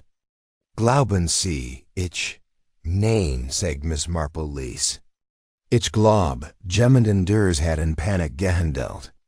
Jemand, der etwas versteht, von den nicht einmal sie wussten, dass es auf dieser Seat stand. Sie hielt in. Ich glaub. Der Martyr ist noch higher in diesem Zimmer, drei Augenpaar hefteten sich auf ihr. Da Miss Marple ging nicht nur darauf ein, noch nicht. Sie ließ die schwer ihre Wort in der Luft hängen. Und dann lächelte sie ganz leicht. Das ungültige Fazit, sagt sie, verschiebe ich auf morgen Tee. In meinem Salon, 10 Uhr. Ich glaub. Bis dahin haben wir alle Klarheit, die wir brauchen, ohne ein weiteres Wort zum Alzier. Strix ein, nicht den dreien zu, und verliere schweigen den Salon des Verhauses. Hinter ihr zittert die Wahrheit wie Tinte über einer Flamme. Noch nicht ganz entfällt, aber fast. Am nächsten Morgen war die Luft ungewöhnlich still, als die Uhr in Miss Marples Salon schlug. Goldens Licht fiel durch die Spitzenwering und warf sanft Muster auf den polierten Eichentisch, auf dem ein bescheidenes Arrangement aus Teetassen, Shortbreadkeksen und einer Kann Darjeeling stand. Ales in der Schien strahlt Behaglichkeit, Tradition und Harmlosigkeit aus. Da war Miss Marple gekannt, wusste, dass in seidensten Auseinandersetzung in den zivilisierten Umgebungen stattfanden. Rowena Blake traf als erst ein. Sie betrat den Salon, mit der gleichen gelassenen Haltung, die sie immer in den Tag gelegt hat, in Taubengrau gekleidet und am Mic gefasster Mien. Marcus folgte ihr wenig Augenblick später, Sein Oblique Gelassenheit, durch die sichtbare Anspannung. Sein Augen beeinträchtigt. Judith Penrose trat als letzt ein, bleikem Gesicht und mit sägerlichen Bewegungen. Als betritt sie einen Raum mit unsichtbaren Wunden, die sich nährten. Miss Marple begrüßt sie herzlich und bittet ihnen, sich zu setzen. Sie taten in denselben Positionen wie im vorigen Pfarrhaus, obwohl niemand ein Wort sagt. Ich weiß Punktlichkeit zu schätzen, sagt Miss Marple sanft und schenkt Tee ein. Schenkt mir nur richtig, der Angelegenheit, die unser Dorf so erschüttert hat, einen angemessen Abschluss zu bieten. Sie stellt den Topf ab und sah sie mit gefalteten Händen im Schoß an. Jeder von ihnen hat zu dieser Tragödie beigetragen, ob wissentlich oder nicht. Jeder von ihnen hat Grund zu fürchten, was Oswald Kuppen enthüllen kennt. Und jeder von ihnen hat auf sein Weise gehandelt, diesen Thüllen zu verhindern. Aber nur einer von ihnen hat ein Grenz überschritten, die nicht mehr rückgängig gemacht werden kann. Marcus büt sich vio, sein Stimm rau, ich habe bereits zugegeben, dass ich die Sieggenommen habe. Ich habe die Notizen gecheckt, aber ich habe ihn nicht vergiftet. Ich habe es ihnen gesagt, ich wollte aufhalten, nicht tun. Sie haben getan, was sie für notwendig hielten. Jemanden zu schützen, der ihnen am Herzen lag, sagt Miss Marple freundlich. Aber die Methode, die sie gewählt haben, einen Geheimnis Bedrohung, war nicht ihr alleinig. Rowenas Augen währten sich. Sie glauben, jemanden ders hat Marcus Plan benutzt, seinen eigenen zu vertuschen. Genau, erwidert Miss Marple. Der Schlüssel liegt nicht deren, was geschrieben stand, sondern deren. Wie es verschwand. Sie griffen ein Seitenschublatt und zog ein Blatt Dicks Bibliothekspapier heraus. Es stand aus derselben Charge, die auch für die Programmheft verwendet wurde. Es reagiert auf Hits, wenn man mit Zeitungssaft darauf schreit. Aber der ist noch etwas. Sie sendet die Kurs wieder und hielt sie darüber. Langsam erschien der Satz. Die Wahrheit ist ein Berg, die man am besten allein trägt.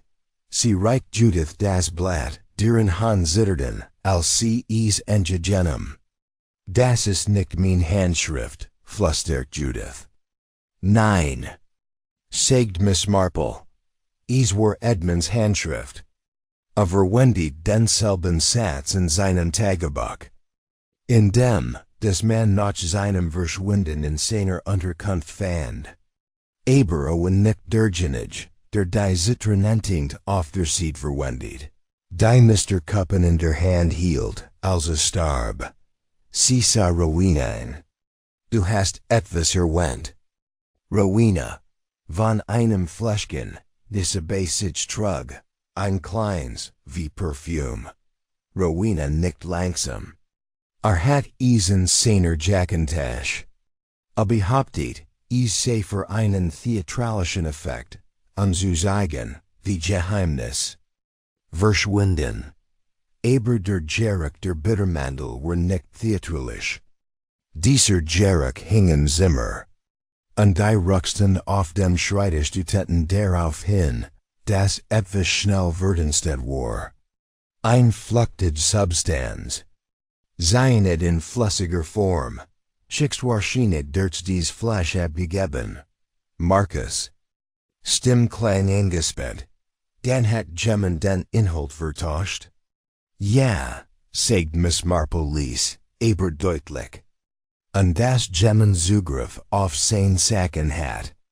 Auf die Bibliotheksmaschine.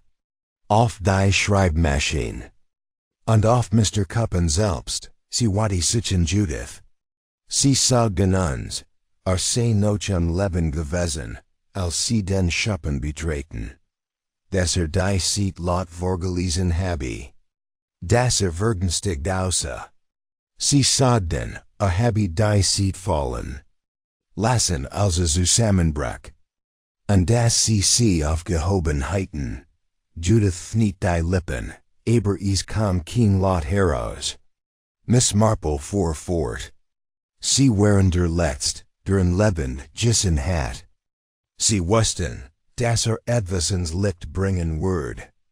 Ein Verstrickung aus der Vergangenheit, ein Vergeben Wahrheit. Etwas, das mit ihrer Familie zusammenhängt. Schweigen. Endlich sprach Judith. Es war nicht der Absicht, in zu bringen. Ihr Stimme war kaum hörbar. Ich wollte nur Angst machen. In zum Offern bringen. Marcus lent sich erschrecken zurück. Judith, warum? Judiths Augen füllten sich trigen, weil es meinen Vater ging. Kuppen hat etwas in den Archiven gefunden. Nachrichten aus Kriegszeiten. Mein Vater hat Informationen weitergegeben, die Leben kosteten. Wurden nie gefasst, aber wenn es ins Licht gekommen war. Heit es als zerstört. Mein Mutter, die Kirche, unseren Namen. Starb, bever es Gemmels bewiesen werden konnt. Und Kuppen wollt es als Fiction benutzen, aber jetter heit es gewusst. Sie heiten die Zusammenhang erkannt. Miss Marple stieß einen langen Lesen. Such's aus. Also hast du dir dieselbe Flash geliehen, die bei seiner Demonstration benutzt hat, ein Mit reverslos. Du hast verdunti Zionidlassung hineingeschickt. Gerard Jenig, dachtest du, krank zu machen, wie leicht und stig. Du hast sie auf dem Schreibtisch stehen lassen, wo sie wie seiner Ried aufheben Judith nickt, ihr Augen waren glasig wie Scham. Ich was nicht, dass daraus trinken Ich dacht, wird nur damit herumfuchteln.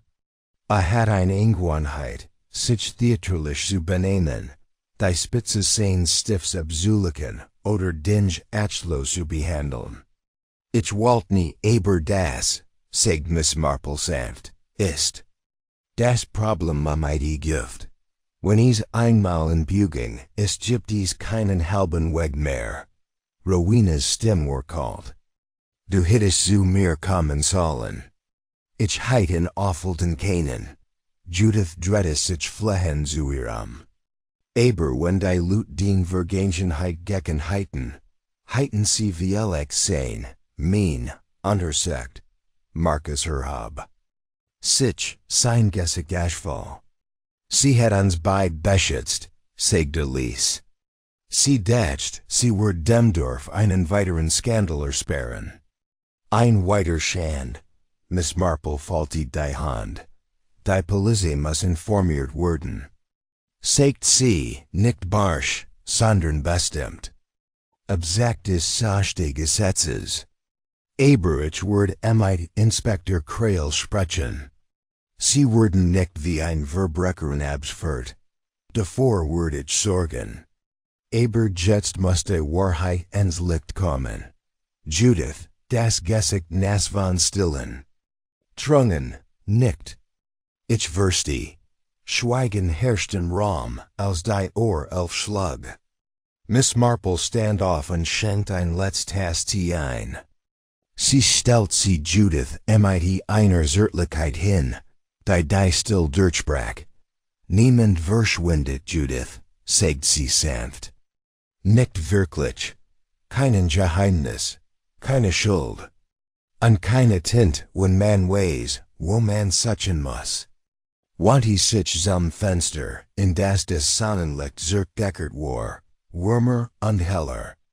Draugen lebt das Dorf Lower Hawthorne weiter wie immer, unverwundert für den flüchtigen Blick. Da in diesem Raum war endlich etwas Unsichtbares Licht gekommen. Und Miss Marple, stets die Beobachterin, wusst, das die Wahrheit endlich ins gekommen war. Lower Hawthorne war ein Dorf, das sein Rückerser Ordnung schützt. Trägt die Kontensächlichen, Skandal schwelgen, da irgendwann werden. Die Hecken wiedergeschnitten, Titassen nachfüllt, under altig kehrt, mit einer Art hartmiger mit Zurich.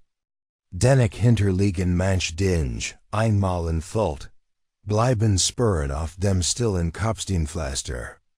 5 Tag waren seit Judith Penrose's Destinies vergangen, und das Dorf hat bereits begonnen, sich anzupassen. Nicht zu vergessen, niemals, sondern das Uranus in die Erinnerung einzufügen. Die Nachricht verbreitet sich nicht. Durch Physio-Bekanntmachungen oder dramatische Schlagzeilen, sondern auf die Art und Weise, wie Lower Hawthorne seinen Thalanen immer verarbeitet, durch Geflüster aber zun hinweg, gemmermeltige Gesprächen den Kirchenbänken und still bestätigungen, bei gegenseitigen Blicken in der Schlang vor. Dem Lebensmittelholdler, Judith war nicht verhaftet worden. Inspector Krail hat sich auf Miss Marple's Drängen hin für Discretion entschieden. Ihr Kooperation, ihr offertige Ruhe under unabsichtlich Charakter der Tat, wagen schwur bei. Der endgültigen Entscheidung. Sie war das Dorf verlassen, hieß für ein Weil, bei einer entfernten Cousinen Devon zu leben. Ob sie zurückkehren wird, kann niemand sagen. Miss Marple wird wie immer keine Meinung. Da sie beobachte das Dorf aufmerksam. Unbemerkt, wie sich Trauer, Schuld und Erinnerungen langsam in neue Muster einfügten. Sie waren diesem Morgen in ihrem Garten und schnitt mit stiller Precision die Lavendelbusche, als Rowena Blake durch das Tor kam, ohne anzuklopfen. Beiden Frauen betrachteten sich einen Moment lang schweigend. Dann bat Miss Marple ihr einen Platz unter dem Rosenspalier und schenkte ein Tass Tee ein, die bereits auf dem Tablet neben ihr gesehen hat. Rowena setzte sich mit unter chobrem Gesichtsausdruck. Ich nehmen sie Worten van. Mir, dass ich Ihnen danke, sagt sie. Ich Wort nichts, mein Lieb, erwidert Miss Marple. Obwohl, ich hoff, Sie nehmen ein paar Shortbreads. Rowena nahm einem Anflug trockener Belustigung eins, und bis ein Weil schweigend. Hinein, schließlich sagt sie hatten natürlich recht. In allem, in Bezug auf mich. In Bezug auf Judith. In Bezug auf Marcus. Ich war einfach geduldig, sagt Miss Marple. Und ich habe zugehört. Rowena blickt auf die Strage hinter der Gartenmauer hinaus. Waltons ruinieren. Oswald. Ich mein nicht ruinieren im Sinn von Skandalen, die man in Salons nennt. Ich mein, uns wirklich zerstreuen. Judiths Family, Marcus Zukunft. Sogar mein. Und da Lieder jetzt in einem stillen Grab, wenn sie noch des Sinn. Rowena sah sie scharfen. Meinen sie, ich heit mehr für das Beselen sollen, was ich nicht getten habe? Miss Marple's Gesichtsausdruck war ruhig. Ich glaub, Schuld ist ein kompliziert Rung. Manch bezahlen mit Jahren. Ander mit dem Schweigen, dass sie mit sich herumträgt. Rowena sagt nichts. Aber die Anspannung in ihren Schultern ließ ein wenig nach. Wissen Sie, was Judith mich gefragt hat, bevor sie ging? Fuhr Miss Marple fort. Rowena schüttelt den Kopf. Sie fragt, ob ich ein Verg glaub. Ich sag dir, sie wuchs langsam. Wie Rosmarin. Robust, aber verkummert leicht. Wenn man vergisst, sich darum zu kümmern. Rowena schloss für einen Moment die Augen, als schmeckt sie etwas Bitters, und dass sie sich lange erinnerte. Sie wordies mit sich dragon, sagt sie schlieglich. Marcus och, genau. VC, ein Pause dan. Ja, sagt Rowena. Aber ich habe schon Schlimmers getrogen. Sie stand auf, klopft sich der Krummel vom Rock und wandte sich dem Tor zu.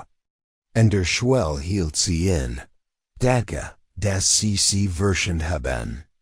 Dass sie uns alle verstanden haben, offerwies. Miss Marple antwortet nicht, nur ein kurzes Nicken. An diesem Nachmittag besucht sie das Pfarrhaus. Reverend Chiselhurst war in seinem Arbeitszimmer und sortiert Gessenbücher und Korrespondenz. Daher begrüßt sie herzlich und mit einer stillen Ehrfurcht, die sonst dem Alter vorbehalten war. Ich kann mir vorstellen, dass dies Torter jemand nachhaltig beeindruckt hat, sagt sie, wenn der Tee einschenkt. Das hat sie, erwiderte. Aber nicht alle Eindrücke sind Wunden, manche sind Warnungen. Und in der, glaub ich, sind Mahnungen, Miss Marple nickt. Ja, das war alle im Grund unseres Herzen zu kurzen Schweigen fähig sind, die Großes Unrecht zu lassen. Judith war mit ihrer Entscheidung nie allein. Sie stand einfach am Rand, als sonst niemand tat. Der Fahrer rührt langsam seinen. Wollen Sie zum Abendessen bleiben, Miss Marple? Heut Abend nicht, sagt sie. Ich glaub, ich werd mitchens fewer setzen und ein ziemlich langweiliges Strickprojekt binden. Das geduldig auf meine Aufmerksamkeit gewartet hat. Als sie das Pfarrhaus verließ, farbt sich der Himmel in den ersten Abendfarben. Ein Rauchkölchen zwitschert aus dem Schornstein, und der Duft von feuchtem Gras stieg zu und erdig aus der Erde auf. Auf ihrem Heimweg kam sie am Kingsnettelin vorbei.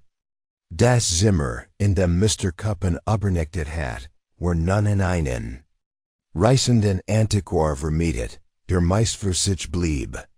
Das Schild war neu gestrichen worden. Die Blumenkorb blühten wieder. Aus den Schatten im Wegesrand trat Marcus Herver. Winkt zeigernd und trat Vio. Ich war mir nicht sicher, ob ich mit ihnen sprechen sollte, sagte. Dann bin ich froh, dass sie es getan haben, erwidert Miss Marple. Ich sagte nicht für immer. Aber ich glaub, ich brauch Zeit, weg von all dem. Ich wurde gebeten, in Bath bei einem Restaurant mitzuhelfen, ruhig Arbeit. Ehrlich Arbeit. Das klingt sehr vernünftig, sagt sie. Gert. Glauben Sie in Ergsung, Miss Marple? Ich glaub in Anstrengung. Und ich glaub, Menschen zeigen uns nicht durch Geständnis, wo sie sind, sondern durch Nachsen und Cheatingen. Marcus blickt nach unten, dann wieder nach oben. Danke. Als sie ihr Cottage wieder erreicht, war es bereits dunkel geworden. Sie zündet die Lampe am Fenster und setzte sich mit ihrer Strickarbeit hin. Im Zimmer war es still, nur das Ticken der Kaminor und das Rascheln der Nadeln. Die sich durch ein weiches Wohnwell arbeiteten. Sie dachten all die Geschichten im Dorf, die lauter selten, die hinter verschlossenen Türen geflüsterten und die nie ausgesprochen, aber immer verstandenen. Sie dachten Mr. Cuppen. Einen Mann, der so stolz auf sein eigen Klugheit war und von genau den Geheimnissen, die ausgenutzen hofft, so voll gebracht wurde. Sie dachten Judith, die wie ein abgegriffen Taschenbubble mit dies herumtragen würde. Und Rowena, immer noch trotzig, aber nun am Leiten ein leichten Gewissensbumsen. Und in Marcus dessen Schweigen ursprünglich als Schutz gedeckt war. Sich aber beinahe in Mitgliedschaft verwandelt hat. Miss Marple sucht en griff nach ihrer Titas. Verschwindenden Tinte, mermelti sie, ein Trick von Schulkindern. Aber Geheimnis verschwinden nicht wirklich, sie worten. Sie hinterlassen Flecken. Sie blickt aus dem Fenster, wo das Mondlicht begonnen hat, die Gassen silber zu tauchen.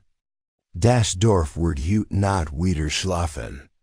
Und Miss Marple, ihren Nadeln, ihrem Schal und ihrer unendlichen Geduld, wird noch ein wenig länger wach bleiben. Beobachten, immer beobachten, wie die menschliche Natur ihr Geschichten zwischen den Zeilen schrieb. Die folgenden Tage verliefen in dem langsamen, stetigen Rhythmus, den nur ein Dorf wie Lower Hawthorne nach einem Sturm aufrechterhalten kann. Das Wetter wurde milder. Kinder spielten wieder auf der Gas. Die Kirchenglocke läutet wieder pünktlich. Nicht aus Angst, sondern aus Trost. Da unter der sichtbaren Ruhe spürt Miss Marple den leisen Puls der Dinge. Die noch nicht ganz geklärt waren. Geheimnis, so hat sie immer geglaubt, waren wie Tintenflecken. Man kann sie wegschrubben, verwassern, sogar unter leuchtenden Farben verstecken. Da mit der Zeit drängen sie wieder in die Oberfläche. An einem solchen milden Nachmittag fand sich Miss Marple in der Bibliothek wieder und gab einen geliehenen Band von die Tintenwitwe zurück. Sie hat ein Weile gebraucht, ihn zu binden. Nicht weil besonders lang war, sondern weil ein Guss Geduld erfordert, die Akzeptanz, das Fiction die Wahrheit widerspiegeln kann und das Wahrheit, einmal verschleiert, oft gefricher wurde als ehrliche Erinnerung. Glenda Moffat blickt von ihren Schreibtisch auf, die Brill auf der Nassenspitze. Ich habe mich gefragt, wann das wohl seinen Weg zu mir finden würde. Ist die Art von Butch, die man langsam leist, sagt Miss Marple und legt dies vorsichtig hin. Und wie legt nicht Midt. Glenda warf einen wissenden Blick zu und büht sich dann leicht vor.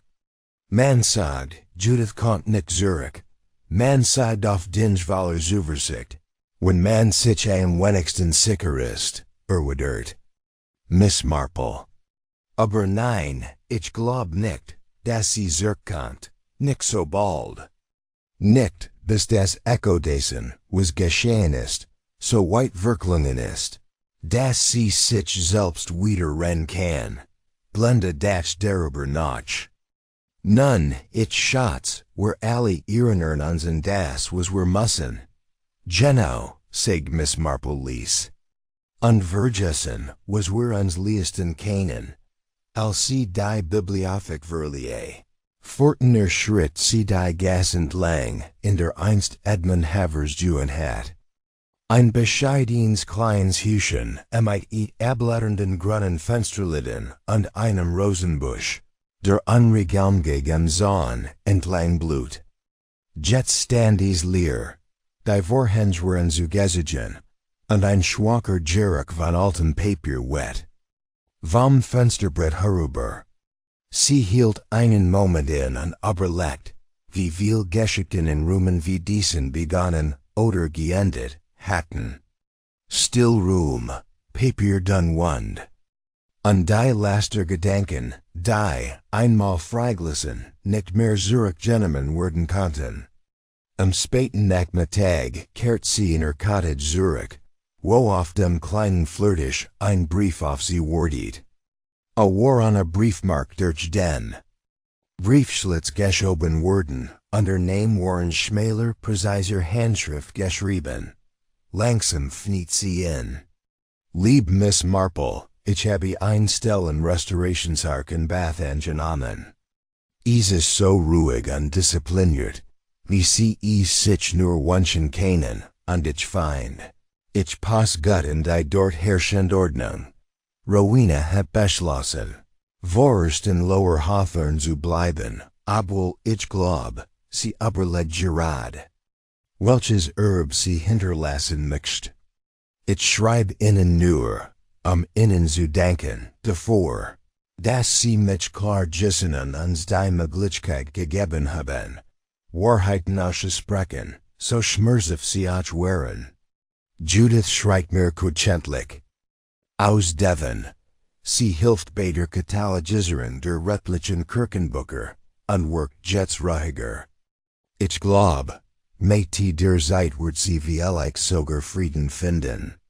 Manchmal frage ich mich, ob ich eines Tages vorbeikommen und durch die Gartenweg gehen kann, ohne Geister zu sehen. Vielleicht wird ich eines Tages respektvoll hielt Marcus.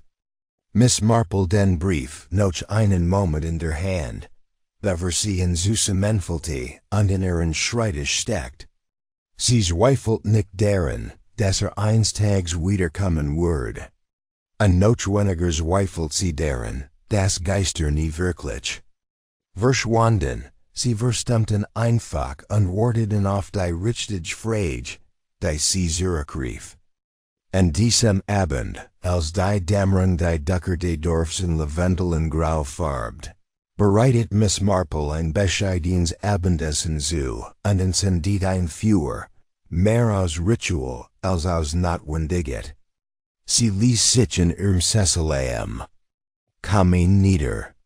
Der Raum war warm vom Lampenlicht und dem Duft von Holzrauch. Sie nahm ihr Strickerbeig wieder auf, da ihr Hand hielten mitten bei der ersten Masch in. Ihr Blick wandert zum Fenster, wo der Widerschein der Flammenglas schimmert und den schwachen Umriss der Gas dahinter überlegert. Irgendwo da draugen begannen neue Geschichten. Sie kann sie spüren, so wie man ein windrigen Odor. Die warnen schwer in der Luft wie Regen spurt. Da vorerst war im Dorf still. Dann klopft ließ, bedächtig, unerwartet. Miss Marple stand auf, legt der Strix out vorsichtig auf die Armlen und ging zur Tür. Dort stand eine Frau in einem eleganten braunen Mantel und einem Glockenhut aus Filz, die sie nicht sofort erkannt, in deren Augen aber ein Hauch von Vergangenheit lag. Miss Marple? Fragt die Frau, mit unsicherer Stimme. Ich bin sie, erwidert Jane, unspettener Herren. Hoffentlich bin ich nicht zu spät gekommen, sagt die Frau. Ich habe gehört, sie sind diejenigen, die Dins versteht. Die Art, die andere übersehen. Miss Marple mustert ihr Gesicht. Hinter ihren Worten lag etwas, ein Zittern. Ja, aber auch ein Bit. Ich razu, sagt sie und trat zu Seat, die Frau einzulassen. Der Schloss sich ließ hinter ihnen, und das Licht des Kamins warf ihr Schatten in die Wand des Salons. Denn selbst wenn die Tinte verblasst und die Namen geändert waren, selbst wenn gerechtigkeit Gebiete und still eindickert war, blieb eine Wahrheit bestehen. Es wird immer ein neues Geheimnis geben, das darauf wartet, gelüftet zu werden. Und Miss Marple, ruhig, klug und unerschütterlich, wird bereit sein. Mit ihrem Tee bereit. Und mit ihrem Strickzeug in der Hand. Und mit ihrem Blick. Stets, auf die menschliche Natur gerichtet. Die Fremd setzte sich zierlich auf die Kante von Miss Marples Sofa. Die behandsteten Hand fest im Schoß gefaltet. Den Blick mit ehrfürchtiger Vorsicht durch den Raum schweifen lassen. Sie hat ihren Hut nicht abgesetzt, under Mantel, obwohl gepflegt. Zeigt spüren einer köstlichen Ries, Falten in den Raum. Ein leichter Staub von Straßensplit, Somm. Sie strahlt ein zirkeltende Eleganz aus, die Gemmen kultiviert. Deren Schweigen und das sorgfältige Beugen jedes Worts gut ist. Miss Marple spürt die Dringlichkeit und zurückhaltung zugleich und bat kommentarlos Tien. Die Frau nahm an, und einige Augenblick saßen sie in geselliger Still zusammen, wenn die Kammer ließen wischen innen tickt. Schließlich sprach die Frau. Mein Name ist Florence Elwood, sagt sie. Aber innen dieser Name vermutlich. Nichts sagt, aber legt Miss Marple. A Roughneck suffert ein Gesicht in Erinnerung Miss Elwood. Aber Namen Urslen, wie Menschen, oft mehr als ein Geschichte. Florence nickt schwach. Ja, und ich überlege, ob es Zeit ist, mein zu Urslen. Sie blickt zum Feuer. Als sucht sie in flackernder Flammen nach Mut. Ich bin ganz öffentlich auf ihren Namen gestiegen, fuhr sie fort. A stand in einem Brief, von Judith. Penrose, Miss Marple stellt Titas ab. Judith hat dir geschrieben? Florence agert. Ich habe mich gefragt, ob sie mir auch helfen könnten. Miss Marple dutet darauf, dass sie weitermachen kann. Ich war in den letzten Kriegsjahren Cipher Assistant, sagt Florence. Stimme nun niedrig unstetig. Nicht in Bletchley, obwohl viel Genosse angenommen wurden. Ich wurde in einer Station in der Heder Kust geschrieben. Wir haben codierte Nachrichten abgefangen, ander in Deutsch, ander in dem, was wir später erfuhren, waren diplomatisch. Chiffren. Meistens haben wir einfach aufgezeichnet und einfach einmal aufgezeichnet. Aber einmal, nur einmal. Ich würde gebeten, etwas direkt übersetzt zu übersetzen. Es war ein Botschaft, die niemals gissen werden dürfen. Es war persönlich, zwischen zwei Personen, einer von uns, einer von der anderen Seite. Die Beziehung war nicht romantisch, aber es einst gewesen sein könnte. Was sie jettig offenbart, war verheerend. Ein absichtlicher Leck, Namen, Ort. Dutzend von Leben waren beeinträchtigt. Ich habe es zu meinem Vorgesetzten gebracht, fuhr Florence fort. Sagt mir, dass es gehandhabt wurde. Aber Wochen später wurde der Nachricht benannt operative Tat. Offiziell war es Selbstmord, aber ich habe das nie geglaubt. Und du hast das allein getragen? Bis letzt Woche, als Judiths Brief kam, hat etwas geirrt. Nicht nur die Erinnerung, aber Zweifel. Die notwendige zu wissen, ob es jemals entschlossen war. Miss Marple lehnt sich zurück, Strich in ihrem Schoß vergessen. Judiths Vater, sagt sie sanft, waren die Krieges in die Geheimdienst involviert. Wir haben kürzlich erfahren, dass möglicherweise Informationen überbestimmt Konsequenzen geführt hat. Die Details wurden jedoch nie vollständig aufgedeckt. Nur wenig Teil überlitten. Genug, die Angsten Judith zu treiben, denn was sie? Denn wir vielleicht nicht als umsonst. Miss Marple studiert die Frau für einen Moment. Und während jetzt kommen, Miss Elwood? Du kanntest denn?